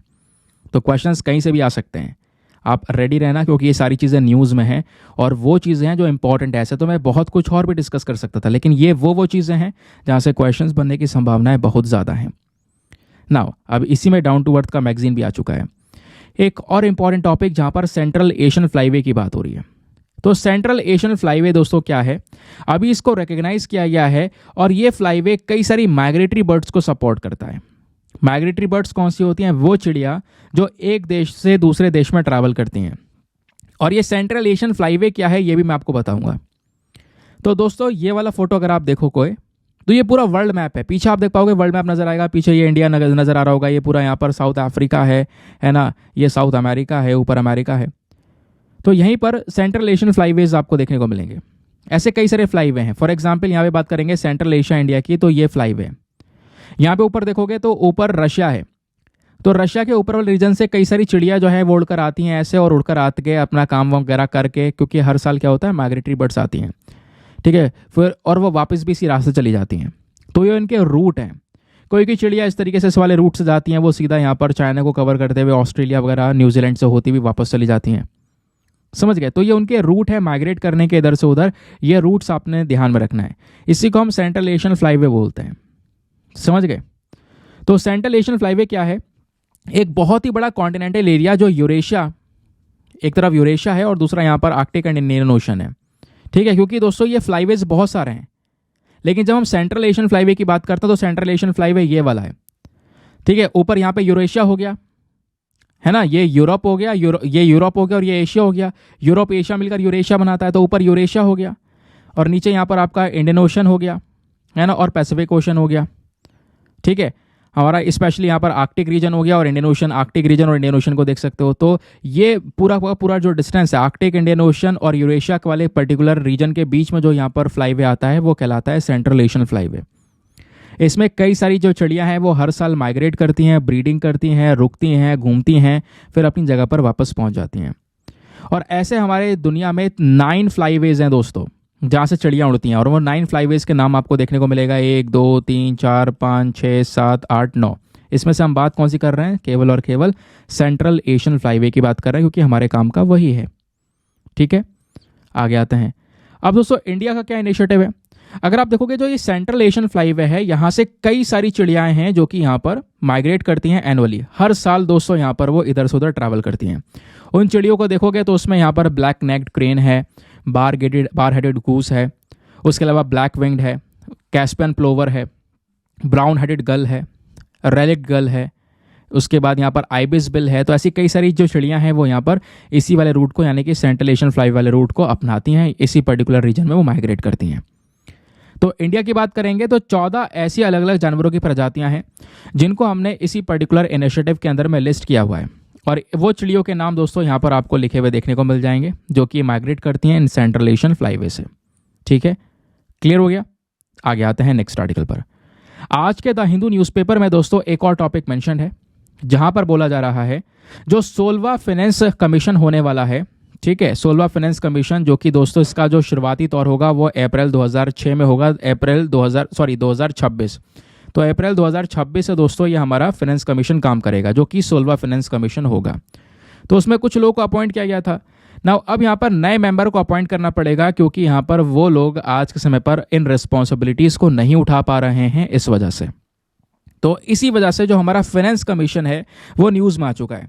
तो एग्जामिनेशन के लिए आपने पता होना चाहिए फाइनेंस कमीशन क्या है और उसका मेन काम क्या होता है। ये हमारे पॉलिटी के लिए भी इंपॉर्टेंट है। समझ गए? तो फाइनेंस कमीशन बेसिकली क्या है? ये हमारा इंडियन कॉन्स्टिट्यूशन बोलता है कि हमारे फिस्कल फेडरलिज्म का एक बैलेंसिंग व्हील है। पहले मैं आपको बताऊंगा इसके बारे में, पहले ये समझो फाइनेंस कमीशन के बारे में हमारे संविधान में कहाँ पे लिखा हुआ है। तो आर्टिकल नंबर 280 के अंदर में दोस्तों मेंशन किया हुआ है। ठीक है, अब उसके बाद में फाइनेंस कमीशन को कौन बनाता है? हमारे president of India. Finance commission में मेंबर्स कितने होते हैं? तो एक तो होते हैं चेयरमैन प्लस 4 और मेंबर्स होते हैं, और उन 4 मेंबर्स में एक हाई कोर्ट के जज होते हैं। ठीक है, जो कि डायरेक्टली प्रेसिडेंट के थ्रू अपॉइंट किए जाते हैं। समझ गए? तो एक चेयरमैन हो गए, 4 मेंबर्स हो गए। अथॉरिटी की बात करेंगे तो काफ़ी सारे यहाँ पर पावर्स इस फाइनेंस मेंबर्स के पास में देखने को मिल जाती है। अपॉइंटमेंट की बात करेंगे तो एक बार इनका टेन्योर खत्म होने के बाद वापस से रीअपॉइंट हो सकते हैं। पावर्स इनके पास में सिविल कोर्ट की तरह है। अब फाइनेंस में ये कमीशन करता क्या है? इसमें जितने भी मेंबर्स होते हैं दोस्तों, वो ये बताते हैं कि भैया सेंट्रल गवर्नमेंट स्टेट गवर्नमेंट के बीच में जो टैक्सेस हैं हमारे, वो कैसे बांटे जाएंगे, टैक्स वगैरह को कैसे डिस्ट्रीब्यूट किया जाएगा। तो स्पेशली जो फाइनेंस है हमारी, जो पैसों को लेकर संबंधित मैटर्स हैं, उसको लेकर ये डील करता है फाइनेंस कमीशन, और ये रेकमेंड करता है। अब इसकी जो रिकमेंडेशंस होती हैं, इसकी जो एडवाइस होती हैं, वो हमारी सरकार माने या ना माने, वो सरकार के ऊपर डिपेंड करता है। ठीक है, जो सबसे पहला फाइनेंस कमीशन बना था वो 1952 से लेकर 57 के बीच बना था। सेकंड वाला 1952 से लेकर 62 तक चला था, और आज वाला करंट आप देख पाओगे, है ना, तो वो चल रहा है। लेकिन 15th की बात करेंगे तो करंट वाला भी 2026 तक चलेगा 15th वाला, और अभी जो 16वां बनेगा, है ना, 16वां फाइनेंस कमीशन जिसकी बात कर रहे हैं, जिसके लिए मेंबर्स अपॉइंट किए जा रहे हैं, वो बेसिकली यहाँ पे 2026 में अप्रैल से स्टार्ट होगा। ठीक है, तो ये हो गया हमारे देश का सेंट्रल फाइनेंस कमीशन, पूरे नेशनल लेवल पर जो काम कर रहा है। उसी प्रकार से राज्य सरकार का अलग फाइनेंस कमीशन होता है, जिसको हम स्टेट फाइनेंस कमीशन के नाम से जानते हैं। और स्टेट वाला जो फाइनेंस कमीशन होता है, इसको बनाने की ताकत गवर्नर के पास में है। ये बात को आर्टिकल 43 के अंदर में मेंशन कर रखी कि हर 5 साल में गवर्नर यहाँ पर स्टेट का फाइनेंस कमीशन बनाएंगे। जैसे सेंट्रल का प्रेसिडेंट बनाएंगे, वैसे ही स्टेट का गवर्नर बनाएंगे। समझ गए?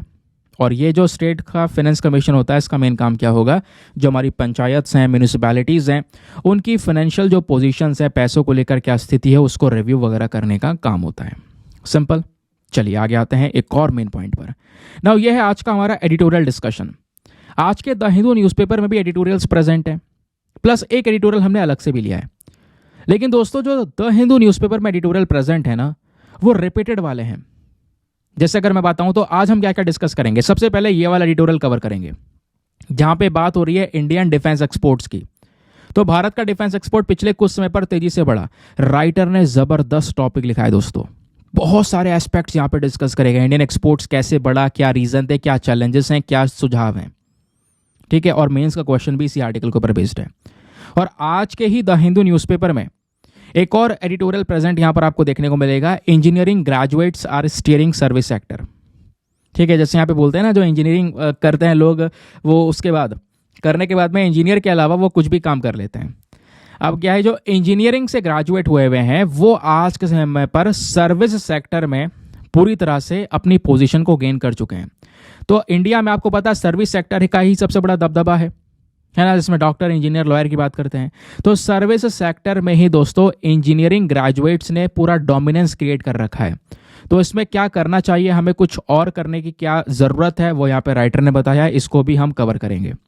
लेकिन इन दोनों एडिटोरियल के बाद आज के ही हिंदू न्यूज़पेपर में एक और एडिटोरियल मेंशन्ड है, जहां पर Greece gateway to Asia, India's gateway to Europe की बात की जा रही है। स्पेशली यहाँ पे अगर आप देखोगे तो ग्रीस और भारत के संबंध की बात की जा रही है, आईमैक कॉरिडोर की बात की जा रही है। तो ये वाला एडिटोरियल मैं आपके साथ में डिस्कस नहीं करूंगा। रीजन यहाँ पर यह है कि दोस्तों, कि परसों के वीडियो में ही ये मैंने डिस्कस किया हुआ है।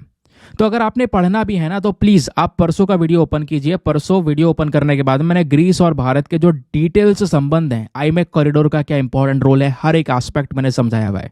तो यहाँ पे टाइम वेस्ट करने की जरूरत नहीं है प्लीज।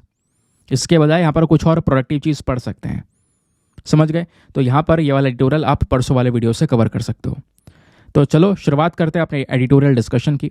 सबसे पहला एडिटोरियल बिजनेस स्टैंडर्ड से यहाँ पर लिया गया है, ये आप देख पाओगे, जहाँ पे डिफेंस एक्सपोर्ट्स के बारे में सारा का सारा डिस्कशन हुआ है। ठीक है, चलिए हमारे प्रीलिम्स के लिए कैसा इंपॉर्टेंट है, तो प्रीलिम्स में ये सारे टॉपिक्स हैं। हमारे मेंस के लिए यहाँ पर इन टॉपिक्स के बेसिस पर इंपॉर्टेंट है। तो पहले राइटर बात करते हैं कि भारत जो अलग अलग आज के समय पर हथियार बना रहा है और उन हथियार को जो हम एक्सपोर्ट कर रहे हैं उसकी स्थिति क्या है, इंडिया के डिफेंस एक्सपोर्ट्स का स्टेटस क्या है। तो सबसे पहले यहाँ पर बात यह की गई है कि जो हमारी ग्लोबल डिफेंस इंडस्ट्री है दोस्तों, वो लगातार बढ़ती चली जा रही है। हमारे एनालिस्ट का यहाँ पर यह देखने को मिला है कि भाई 2022 में अगर आप देखोगे तो हमने लगभग जो डिफेंस एक्सपोर्ट्स हैं उसको यहाँ पे बढ़ाया। दुनिया भर की जो डिफेंस इंडस्ट्री है वो इंक्रीज हो रही है। 2030 तक दोस्तों जो दुनिया भर की डिफेंस इंडस्ट्री, एरो इंडस्ट्री है, वो 1.38 ट्रिलियन यूएस डॉलर्स की पहुंच सकती है। इसमें इंडिया का एक इंपॉर्टेंट रोल होगा। अभी हम केवल इंडिया की बात नहीं कर रहे हैं, अभी हम दुनिया की डिफेंस इंडस्ट्री के बारे में बात कर रहे हैं, ध्यान रखना। अब पूरे दुनिया में सबसे बड़े हथियार के एक्सपोर्टर कौन कौन कहलाते हैं भाई, जो हथियार बना रहे हैं और अलग अलग देशों को बेच रहे हैं। तो उसमें यूएस है, रशिया है, फ्रांस है, चाइना है, जर्मनी है। ये सबसे बड़े देश हैं जो बड़े बड़े हथियार बनाकर एक्सपोर्ट कर रहे हैं। और मैं आपको बताऊं, दुनिया में जितने भी हथियारों का एक्सपोर्ट हो रहा है उसमें से 77% एक्सपोर्ट केवल यही 3-4 कंट्रीज कर रही हैं। ये खुद सिप्री की रिपोर्ट ने मेंशन किया। अब इसमें इंडिया का स्टेटस क्या है, इंडिया की स्थिति क्या है, ये जान लेते हैं। तो भारत धीरे धीरे इस लिस्ट में आ रहा है। इंडिया में भी डिफेंस एक्सपोर्ट्स इंक्रीज हुए हैं। अगर आप देखोगे 2013-14 में केवल हमने 686 करोड़ रुपए के हथियार बेचे थे अलग अलग देशों को, जबकि 2022-23 में ये बढ़कर 16,000 करोड़ हो गया। तो भारत के भी बड़े बड़े टारगेट्स हैं। इंडिया क्या कर रहा है, अपने डिफेंस एक्सपोर्ट्स को ऑलरेडी इंक्रीज कर चुका है। ये आप देख पाओगे 2014-15 में कितने का सेल किया, फिर ऐसे देखते देखते देखोगे 2021-22 में 13,000 करोड़ और अब 2022-23 में 16,000 करोड़ रुपए के हथियार हमने अलग अलग देशों को बेचे। समझ गए? तो इंडिया में स्पेशली डिफेंस एक्सपोर्ट्स की जब बात करते हैं तो 800% से बढ़ोतरी यहां पे नजर आई है। ठीक है, और इंडिया आज के समय पर टॉप 25 एक्सपोर्टर्स वाली लिस्ट में आ चुका है। तो हम एक समय पर केवल इंपोर्टर की तरह देखने को मिलते थे, अलग अलग देशों से अलग अलग प्रकार के हथियार परचेज किया करते थे। लेकिन अब सिनेरियो बदल चुका है, हम बहुत सारे वेपन्स को अपने देश में खुद से मैन्युफैक्चर कर रहे हैं और अब अलग अलग कंट्रीज को बेच भी रहे हैं। और इसमें सबसे इंपॉर्टेंट रोल रहा है प्राइवेट सेक्टर का। तो जो 80% डिफेंस एक्सपोर्ट हुआ है इंडिया से, वो प्राइवेट इंडस्ट्री के माध्यम से हो पाया है। और जो इंडियन एक्सपोर्ट्स में हमने जो भी हथियार बेचा, उसमें क्या क्या बेचा है, जैसे सबसे ज़्यादा मिसाइल्स बेची गई हैं, इंडियन रॉकेट्स हैं, टॉर्पीडोज हैं, आर्टिलरी गन्स हैं, ड्रोन्स वगैरह यहाँ पर एक्सपोर्ट करे गए। और कौन कौन से देश है जहाँ पर सबसे ज़्यादा एक्सपोर्ट किया गया, तो डेस्टिनेशन में अगर आप देखोगे तो लगभग 75 से ज़्यादा देश हैं जिनको हमने अलग अलग प्रकार के वेपन्स एक्सपोर्ट करें। और उन देशों में सबसे बड़े बड़े देश जिनको सबसे ज़्यादा बेचा है, उसमें Italy, Maldives, Sri Lanka, Russia, France, Nepal, Mauritius, Sri Lanka, है ना। उसके अलावा Israel, Egypt, UAE, Bhutan, Ethiopia, Saudi Arabia, Philippines, Poland, Spain, Chile, ये सब आप देख पाओगे तो हमारे बहुत बड़े डेस्टिनेशंस हैं जिनको हम अपने वेपन्स परचेज करते हैं। फिर बात आती है कि India as a defence exporter इतना बड़ा देश बनता चले जा रहा है, तो इसके क्या क्या एडवांटेजेस, क्या क्या फायदे होंगे जो भारत को मिलेंगे डिफेंस एक्सपोर्टर बनने के बाद। सबसे पहला एडवांटेज ऑब्वियस सी बात है, इकोनॉमिक एडवांटेज मिलेगा। भाई सिंपल सी बात है, एक जमाना वो था जब हम अलग अलग प्रकार के हथियार को इंपोर्ट कर रहे थे, अलग अलग देशों से मंगा रहे थे, उसके बदले में अपना पैसा हम दे रहे थे उनको।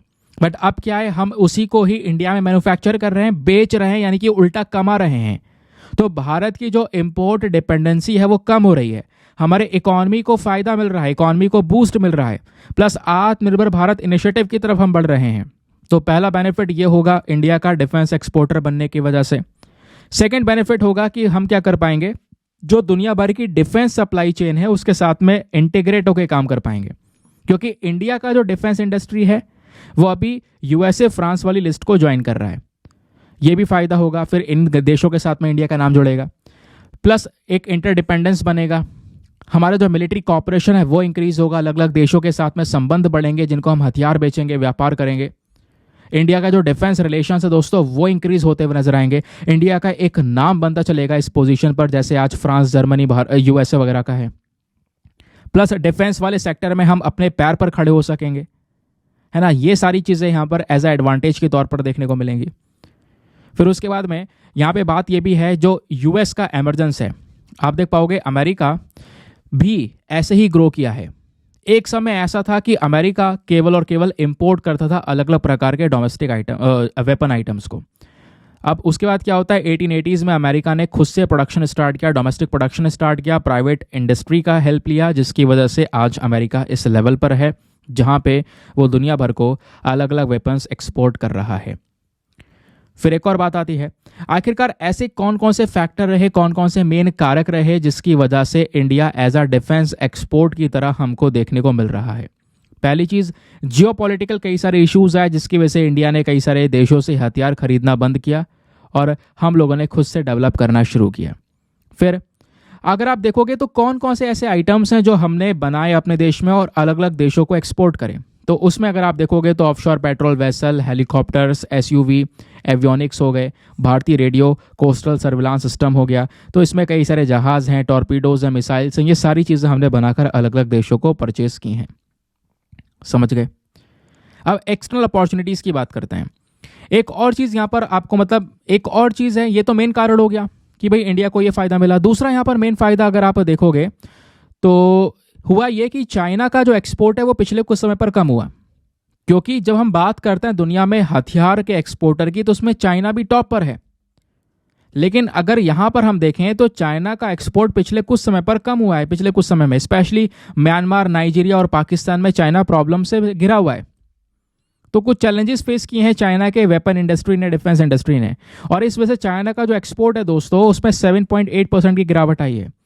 तो इसकी अपॉर्चुनिटी भारत को मिली और भारत ने यहाँ पर ये अपॉर्चुनिटी को ग्रैब करके हमने एक्सपोर्ट किया। तो ये भी एक मेन चीज़ है जिसकी वजह से डिफेंस एक्सपोर्ट आज के समय पर बढ़ रहा है। अब बात आती है डोमेस्टिक स्ट्रेंथ की, कौन कौन से इनिशिएटिव रहे जिसकी वजह से इंडिया का डिफेंस एक्सपोर्ट ग्रो किया। तो दोस्तों यहाँ पर कई सारे ऐसे इनिशिएटिव्स आपको देखने को मिलेंगे। टेक्नोलॉजी में हम आगे आ रहे हैं, हमारी जो पोजीशन है स्पेशली इंडियन ओशन में, वो इंडियन ओशन बहुत इंपॉर्टेंट है ना, उस वजह से भी यहाँ पर इंडिया का डिफेंस एक्सपोर्ट मैटर करता है। और डिफेंस एक्सपोर्ट इस लेवल पर आया, उसके पीछे का रीज़न कुछ सरकारी सपोर्ट भी है। गवर्नमेंट ने सपोर्ट किया, कई सारी पॉलिसीज़ थी इंडियन डिफेंस एक्सपोर्ट्स के लिए, जिसकी वजह से हम इस लेवल पर पहुंचे। अब जैसे सपोर्ट में अगर आप पहली चीज़ देखोगे तो इनोवेशन, ये जो इनिशिएटिव है, इस इनिशिएटिव ने क्या किया, बहुत सारे जो स्टार्टअप्स हैं, जो इनोवेशंस है दोस्तों, वो यहाँ पर बनाए, नए नए इनोवेशंस करे, नए स्टार्टअप्स को चांसेस दिया कि भैया आप डिफेंस टेक्नोलॉजी में उतर कर आओ। फिर उसके बाद में दूसरा कदम उठाया गया defence production export promotion policy. इस पॉलिसी का मेन मकसद है कि भाई हम अपने डिफेंस सेक्टर के अंदर में रिसर्च और डेवलपमेंट को ज़्यादा से ज़्यादा बढ़ावा दें। फिर पॉजिटिव इंडिजनाइजेशन लिस्ट, कई सारे देशों से जो हम छोटे मोटे हथियार परचेज कर रहे थे उनको परचेज करना बंद किया, खुद से डेवलप करके बनाकर बेचना शुरू किया। तो ये भी एक इंपॉर्टेंट फैक्टर था। फिर इंडिया का डिफेंस एक्सपोर्ट स्टीयरिंग कमेटी, ये एक ऐसी बॉडी है जिसका मेन रोल है कि वो क्या करती है, हमारा कह सकते हो कि जो हमारे एक्सपोर्ट हैं, डिफेंस प्रोडक्ट्स जो इंडिया से एक्सपोर्ट हो रहे हैं ना, उनको प्रमोट करने का काम, उनको उनके साथ में और उनको ग्रो करने का काम करती है यहाँ पर ये बॉडी। फिर बात आती है डिफेंस एक्सपोर्ट्स में और कई सारा सपोर्ट मिला, इंफ्रास्ट्रक्चर का सपोर्ट मिला, इनोवेशंस मिले, जिसकी वजह से आज हम यहाँ पर इतने बड़े लेवल पर आ चुके हैं। अब यहीं पर राइटर एक चीज़ और मेंशन करते हैं। राइटर बोलते हैं कि इंडिया के डिफेंस एक्सपोर्ट के इस ग्रोथ में कई सारे चैलेंजेस भी हैं, बहुत सारी समस्याएं भी हमको देखने को मिलती हैं। जैसे सबसे पहली समस्या है रेगुलेटरी एंड ब्यूरोक्रेटिक हर्डल्स। कहने का मतलब है कि कई सारे दोस्तों यहाँ पे पुराने तरीके अब हम अपना रहे हैं, केवल एक आध बॉडी ही है जो डिफेंस सेक्टर में पूरी तरह से रेगुलेट कर रही है, प्राइवेट सेक्टर का ज़्यादा बड़ा रोल नहीं है, जिस चक्कर में हम आगे नहीं बढ़ पा रहे हैं जिस लेवल पर बढ़ना चाहिए था। दूसरा चैलेंज जो है डिफेंस एक्सपोर्ट ग्रोथ में, वो है प्रोजेक्ट के अंदर देरी पे देरी करना। मिनिस्ट्री ऑफ डिफेंस की रिपोर्ट के अकॉर्डिंग बताया गया है कि 55 डीआरडीओ के जो मिशन मोड प्रोजेक्ट्स है उसमें से 23 प्रोजेक्ट ऑलरेडी डिले चल रहे हैं, उनमें काम धीमे चल रहा है। फिर तीसरी जो प्रॉब्लम है इन्वेस्टमेंट की और फंडिंग की कमी। इंडिया जो है रिसर्च और डेवलपमेंट पर स्पेशली डिफेंस सेक्टर में बहुत कम पैसा खर्च करता है, जबकि अगर आप देखो इजराइल को तो वो अपने जीडीपी का 4.8% खर्च कर रहा है, ठीक है, मतलब अपना जो टोटल एक्सपेंडिचर है। साउथ कोरिया 4.5%, यूएसए और चाइना को देखोगे तो दोनों यहाँ पर, यूएसए अगर आप देखोगे 3%, चाइना 2.6%, फ्रांस 2.5%, लेकिन इंडिया केवल 0.65%। तो इंडिया का जो इन्वेस्टमेंट है स्पेशली इस डिफेंस रिसर्च एंड डेवलपमेंट के अंदर में वो बहुत कम है, उसको हमें बढ़ाना होगा। फिर राइटर बोलते हैं एक और समस्या है इसमें, एक चैलेंज है इंफ्रास्ट्रक्चरल डेफिसिट। जैसे इंडिया के पास में सामान को इधर से उधर पहुंचाने की जो फैसिलिटीज़ है वो प्रॉपर नहीं है, प्रॉपर इंफ्रास्ट्रक्चर नहीं है, इस वजह से भी दोस्तों यहाँ पर डिफेंस सेक्टर में हम थोड़ा सा पीछे रह गए। बाकी राइटर ने कुछ सोल्यूशन दिए हैं यहाँ पे, गवर्नमेंट टू गवर्नमेंट जो सेल्स है वो उसको हम पे लेकर आना पड़ेगा हमें। हमारी जो सरकार है इनको लगातार अपने डिफेंस आइटम्स को प्रमोट करने होंगे, अलग अलग देशों की सरकार के साथ में बातचीत करनी होगी, ठीक है, इसके बेसिस पर हम यहाँ पर आगे बढ़ सकते हैं। नाउ अब आता है आज का मेंस का क्वेश्चन, देखते हैं आज के क्वेश्चन में क्या क्या चीज़ें हैं। तो आई होप आपने बढ़िया तरीके से पूरा ट्यूटोरियल सुना है, जिसके बेसिस पर आज का एक बढ़िया सा आंसर आप लिख पाओगे। क्वेश्चन ये बात करता है what is the status of India's defence exports and what are they expected to grow further in the future. ठीक है, तो 250 शब्दों में आंसर लिखना है। पहली बात तो आपने ये बताना है इंडिया का जो पूरा रक्षा निर्यात है, इंडिया का जो पूरा डिफेंस एक्सपोर्ट्स हैं, उसकी स्थिति क्या है, किस लेवल पर आज हम चल रहे हैं। प्लस यहाँ पर आपने ये बताना है कि आखिरकार हम क्यों ये एक्सपेक्ट करके चल रहे हैं कि हम आगे भी भविष्य में ग्रो करेंगे, उसके पीछे क्या रीजंस हैं। ठीक है, ये भी आपने बताना है। तो एक बार हिंदी में रीड कर देता हूँ। तो भारत में रक्षा निर्यात की स्थिति, भविष्य में उनके और बढ़ने की उम्मीद क्यों है, ये आपने बताना है 250 शब्दों में। और आंसर लिखने के बाद में कहाँ पे सबमिट करना है, टेलीग्राम पर जाना, वहाँ पे जाके सर्च बॉक्स में लिखना दीपक यादव एजुकेशन मेंस ग्रुप।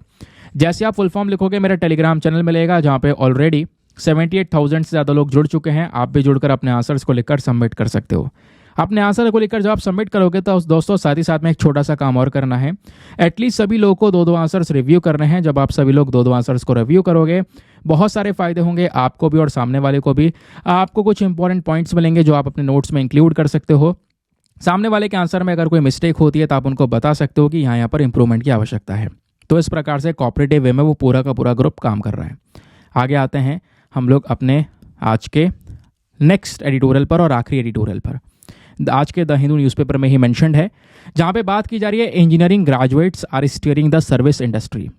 तो राइटर हैं यहाँ पर मिलिंद कुमार शर्मा, शरद शर्मा। क्या है इनके कहने, ज़रा एक एक करके समझेंगे। इस वाले एडिटोरियल को मैंने और अच्छी तरीके से प्रेजेंट करने की कोशिश की है, लाइन टू लाइन में आपको पढ़ाने वाला हूँ, ये आप देख पाओगे। इसका प्रेजेंटेशन कुछ इस प्रकार से रहने वाला है। ठीक है, आगे आते हैं। तो राइटर यहाँ पे क्या बोलते हैं? राइटर बोलते हैं देखो, दुनिया भर की जो इकॉनमी है वो तेजी से इवॉल्व हो रही है। अब इकॉनमी के अंदर में कई सारे सेक्टर है, मैन्युफैक्चरिंग सेक्टर भी होता है, सर्विस सेक्टर भी होता है, जिसमें सर्विस सेक्टर एक इंपॉर्टेंट रोल प्ले करता है। मैन्युफैक्चरिंग सेक्टर में हमारी इंडस्ट्रीज में कितना ज़्यादा यहाँ पे प्रोडक्शन वगैरह हो रहा है। सर्विस सेक्टर में वही मैंने आपको बताया, डॉक्टर्स, लॉयर्स, इंजीनियर और बाकी यहाँ पर कॉर्पोरेट वर्क, उनकी बात करना है, वो सर्विस सेक्टर है। तो सर्विस सेक्टर का एक इंपॉर्टेंट रोल होता है देश की इकॉनमी में। और ऐसे यहाँ पर इंडिया की जो पूरी टोटल ग्रॉस वैल्यू एडेड है, जो हमारा पूरा इकॉनमी है, उसमें 53% का कॉन्ट्रीब्यूशन केवल सर्विस सेक्टर का है, जबकि इंडस्ट्री वाले सेक्टर का कॉन्ट्रीब्यूशन केवल 28% का है। तो सर्विस सेक्टर बड़ा है। सर्विस सेक्टर का डोमिनेंस भारत में सबसे ज़्यादा है पूरे एम्प्लॉयमेंट डिस्ट्रीब्यूशन में, और 31% जो रोजगार भारत में जनरेट हो रहा है वो सर्विस सेक्टर में हो रहा है, जबकि इंडस्ट्रीज में केवल 25% जनरेट हो रहा है। तो एक बहुत बड़ी ग्रोथ हमें सर्विस सेक्टर की देखने को मिलती है। लेकिन ये जो सर्विस सेक्टर की ग्रोथ है दोस्तों, ये केवल आईटी सर्विसेज तक नहीं रुकी हुई है, ये काफ़ी ब्रॉड लेवल पर आगे बढ़ चुकी है। इंडिया के सर्विस सेक्टर का मतलब है इसमें retail sector, telecom, consulting, hospitality, banking, health care वगैरह वगैरह, ऐसे कई सारे सेक्टर्स आ जाते हैं। लेकिन हमें करना क्या है? हम अगर आज का ये पूरा सर्विस सेक्टर को देखें तो मार्केट की रियलिटी है क्या? असल में रियलिटी यहां पर यह है कि इस इंडस्ट्री को, इस सर्विस इंडस्ट्री को जरूरत होती है ऐसे व्यक्ति की जिसके पास में स्किल्स हो अच्छी खासी।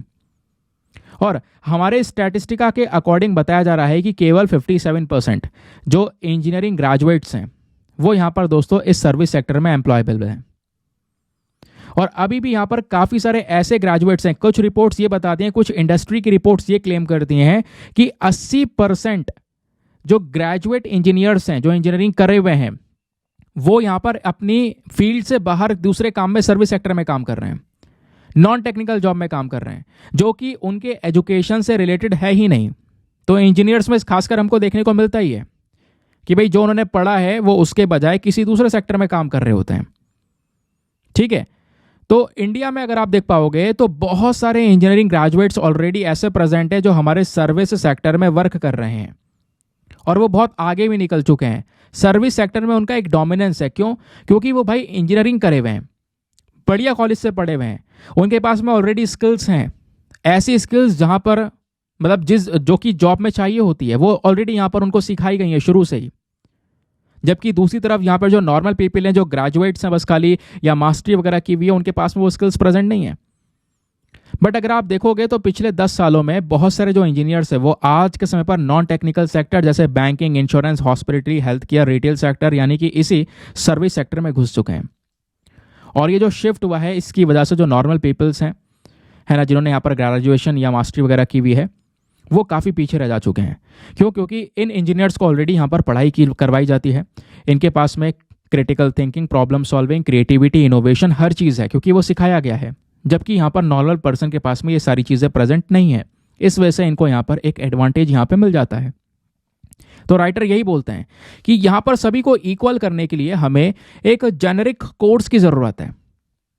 भाई एक ऐसा कोर्स लेकर आना जहां पर वही स्किल सिखाई जाएगी जो इंजीनियरिंग में सिखाई जाती है। सही है?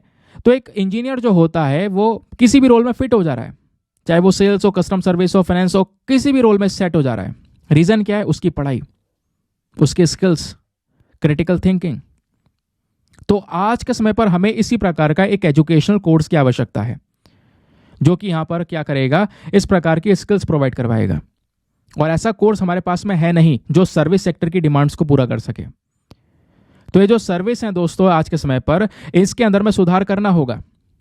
जो ग्रेजुएट्स हैं, पोस्ट ग्रेजुएट्स हैं, इनको भी यहाँ पर इसमें लेकर आना होगा।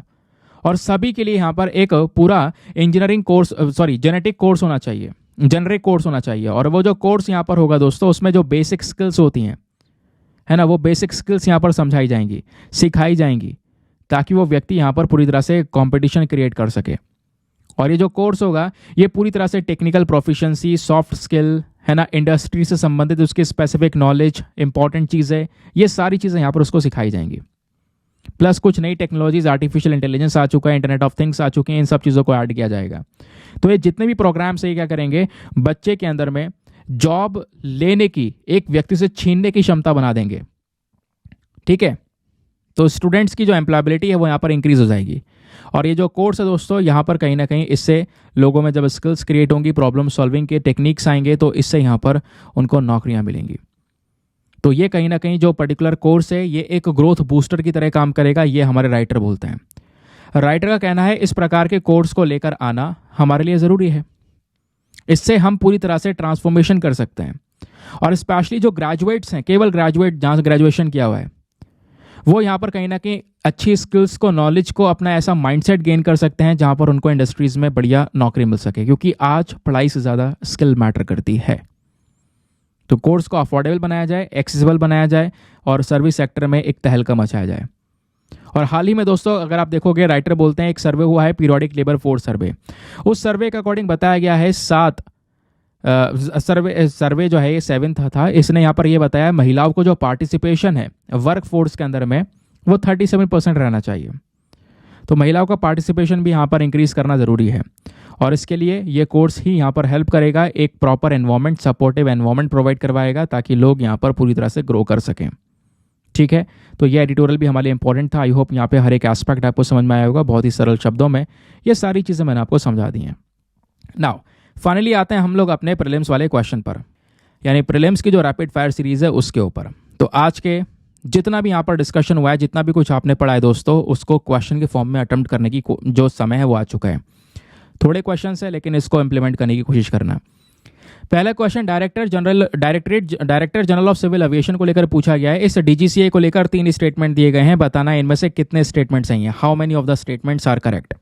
पहला, जो डीजीसीए है ये मेन इसकी जो रिस्पॉन्सिबिलिटी है वो है हमारे देश के अंदर में जो एयर ट्रांसपोर्ट सर्विसेज हैं उसको रेगुलेट करना, उसकी रिस्पॉन्सिबिलिटी इसके पास में है। सेकेंड स्टेटमेंट बोलता है जो डीजीसीए है वो लाइसेंसेस और सारे जो सर्टिफिकेट्स वगैरह है वो भी इशू करता है हमारे पायलट को, एयरक्राफ्ट मेंटेनेंस इंजीनियर्स को। थर्ड स्टेटमेंट बोलता है जो डीजीसीए है कोई भी यहाँ पर अगर एरोप्लेन से संबंधित या एयरक्राफ्ट से संबंधित कोई एक्सीडेंट हुआ है, इंसिडेंट है, तो उसको इन्वेस्टिगेट करता है। ठीक है, जो भी यहाँ पर इंडियन एयरस्पेस में होता है, तो इन्वेस्टिगेट करने की पावर भी इसके पास में। तो बताओ तीनों स्टेटमेंट में से कितने स्टेटमेंट सही है। बहुत ही सरल है, थोड़ा सा लॉजिक लगाना, आप आराम से बता पाओगे। ऑप्शन नंबर ए केवल 1, ऑप्शन नंबर बी केवल 2 स्टेटमेंट सही है, सी तीनों सही है, या फिर डी सारे के सारे गलत हैं।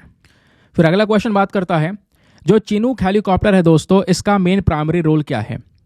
प्राइमरी रोल चिनूक हेलीकॉप्टर का क्या है, किस लिए इसका इस्तेमाल किया जाता है। ऑप्शन नंबर ए एयर सपोर्ट के लिए, बी जो हमारे ट्रूप्स हैं, या फिर सप्लाई ट्रांसपोर्ट है उसके लिए, या फिर सी रिकनेसेंस, या फिर एरियल रिफ्यूलिंग के लिए। तो बताओ चारों में से कौन सा सही उत्तर है, कौन सा एक इंपॉर्टेंट रोल है चिनूक हेलीकॉप्टर का। ना अगला प्रश्न बात करता है सेंट्रल एशियन फ्लाईवे के बारे में। ये ऊपर चीज़ें बदल लेना यार, यूपीएससी लिखा रह गया है ना, पीवाईक्यू लिखा रह गया, इससे मतलब है ना ये प्रैक्टिस क्वेश्चन आपके। तो सेंट्रल एशियन फ्लाईवे को लेकर 2 स्टेटमेंट है, बताना इनमें से कौन सा स्टेटमेंट सही है। पहला, ये जो फ्लाईवे है दोस्तों एक पर्टिकुलर रीजन है जो कि कहीं ना कहीं यहाँ पर क्या करता है, हमारा जो माइग्रेटरी स्पीशीज़ हैं उनके लिए यहाँ पर एक इंपॉर्टेंट रीजन ये देखने को मिलता है। ये जो फ्लाईवे है दोस्तों ये एक बहुत ही बड़ा एरिया है जो कि यूरेशिया और आर्कटिक और इंडियन ओशन के बीच में आता है। तो बताओ दोनों में से कौन सा स्टेटमेंट सही है। ऑप्शन नंबर ए केवल पहला सही है, बी दूसरा सही है, सी तीसरा सही, दोनों सही है, या फिर डी दोनों के दोनों गलत हैं। बताओ इसका सही उत्तर क्या होना चाहिए। ना अगला क्वेश्चन बात करता है डेट रिकवरी ट्राइब्यूनल से। तो डेट रिकवरी ट्राइब्यूनल के रेफरेंस में 3 स्टेटमेंट दिए गए हैं, बताना इनमें से कितने स्टेटमेंट सही हैं। ऑप्शन नंबर ए यानी स्टेटमेंट नंबर 1 पहला बात करता है जो डेट रिकवरी ट्राइब्यूनल है दोस्तों इसको एस्टेब्लिश किया गया था recovery of debt and bankruptcy act 1993 के तहत। सेकेंड स्टेटमेंट यहाँ पर बात करता है कि जो डेट रिकवरी ट्राइब्यूनल है इसके जो प्रेसाइडिंग ऑफिसर हैं इसको chief justice of India appoint करते हैं। थर्ड, जो टेन्योर होता है प्रेसाइडिंग ऑफिसर का वो 5 साल का होता है। तो बताओ तीनों में से कितने स्टेटमेंट सही हैं। ऑप्शन नंबर ए केवल 1, बी केवल 2, सी तीनों सही हैं, या फिर डी तीनों के तीनों गलत हैं। नाउ नेक्स्ट क्वेश्चन पर आते हैं। यहाँ पर बात हो रही है पॉनमुडी हिल्स की। तो पॉनमुडी हिल्स हाल ही में न्यूज़ में देखने को मिला है, ये कौन से राज्य में लोकेटेड है ये आपने बताना है। Option number A Maharashtra, B Karnataka, C Odisha, या फिर डी केरला। तो बताओ इसका सही उत्तर क्या होना चाहिए। बहुत ही सरल क्वेश्चन है। तो दोस्तों यही थे बस खाली आज के 5 क्वेश्चंस। आई होप आप लोगों ने सभी क्वेश्चंस को अच्छे से इंप्लीमेंट किया होगा, सबसे सारे क्वेश्चन सही किए होंगे। ज़रा नीचे कमेंट सेक्शन में अपना स्कोर ज़रूर से लिखना। पहले मैं आपको बता देता हूँ इनके आंसर्स को। तो लास्ट वाले क्वेश्चन से आंसर को समझेंगे। जो पॉनमुडी हिल्स है हाल ही में न्यूज़ में है, कहाँ पे लोकेटेड है, तो इसका सही उत्तर है ऑप्शन नंबर डी केरला में, जहाँ पर अभी यहाँ पर एक इंसेक्ट की स्पीशी पाई गई है। फिर बात हो रही थी डेट रिकवरी ट्राइब्यूनल के बारे में, बताओ 3 स्टेटमेंट है इनमें से कितने सही हैं। तो यहाँ पर बात हो रही है पहला वाला सही है वैसे, इसको recovery of debt and bankruptcy act 1993 के अंडर में बनाया गया, सही है पहला वाला। दूसरा वाला जो प्रेसाइडिंग ऑफिसर होता है इसका, वो chief justice of India appoint करते हैं, नहीं हमारे प्रेसिडेंट सेंट्रल गवर्नमेंट अपॉइंट करती है, तो दूसरा वाला गलत है। तीसरा वाला जो टेन्योर है प्रेसाइडिंग ऑफिसर का वो 5 साल है, 5 साल ही तो है यार वो टेन्योर। तो यहाँ पर दो कौन से, मतलब 2 सही हैं, तो फिर इसको देख लेना, एक बार चेक कर लेना यार। मेरे हिसाब से यहाँ पर ओनली 2 जो है वो सही होना चाहिए। आप अपने हिसाब से एक बार इसको चेक कर लेना, ठीक है। आगे आते हैं। फिर उसके बाद में नेक्स्ट क्वेश्चन यहाँ पर बात करता है सेंट्रल एशियन फ्लाईवे की। यहाँ पर 2 स्टेटमेंट दिए गए हैं, बताओ इन दोनों में से कौन सा स्टेटमेंट सही है। तो दोनों के दोनों स्टेटमेंट सही हैं। अब दोनों स्टेटमेंट सही हैं तो कुछ ज़्यादा एक्सप्लेन करने की यहाँ पे ज़रूरत है नहीं। फिर बात हो रही थी चिनूक हेलीकॉप्टर की, बताओ उसका इंपॉर्टेंट या प्राइमरी रोल क्या है। तो उसका सही उत्तर ऑप्शन नंबर बी। जो हमारे ट्रूप हैं या सप्लाईज हैं ट्रांसपोर्टेशन वगैरह के लिए, यहाँ पर इस चिनूक हेलीकॉप्टर का यूज़ किया जाता है। फिर बात हो रही थी director general of civil aviation के बारे में, बताओ 3 स्टेटमेंट हैं, इन तीनों में से कितने सही हैं। यहाँ पर भी ऑप्शन नंबर सी, तीनों के तीनों स्टेटमेंट सही हैं, क्योंकि ये जो डायरेक्टर है इनका मेन रिस्पॉन्सिबिलिटी होती है एयर ट्रांसपोर्ट सर्विस को रेगुलेट करना, है ना, हमारे लाइसेंस और सर्टिफिकेट जारी करना पायलट्स एयरक्राफ्ट मेंटेनेंस के लिए।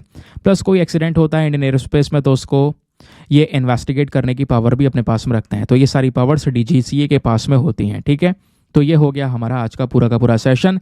बाकी प्रीलिम्स वाले क्वेश्चन पर आते हैं। क्वेश्चन ये था कि भाई आपके पास में 3 पेयर्स हैं, बताना इन तीनों में से कितने पेयर सही हैं। एक भी पेयर सही नहीं है।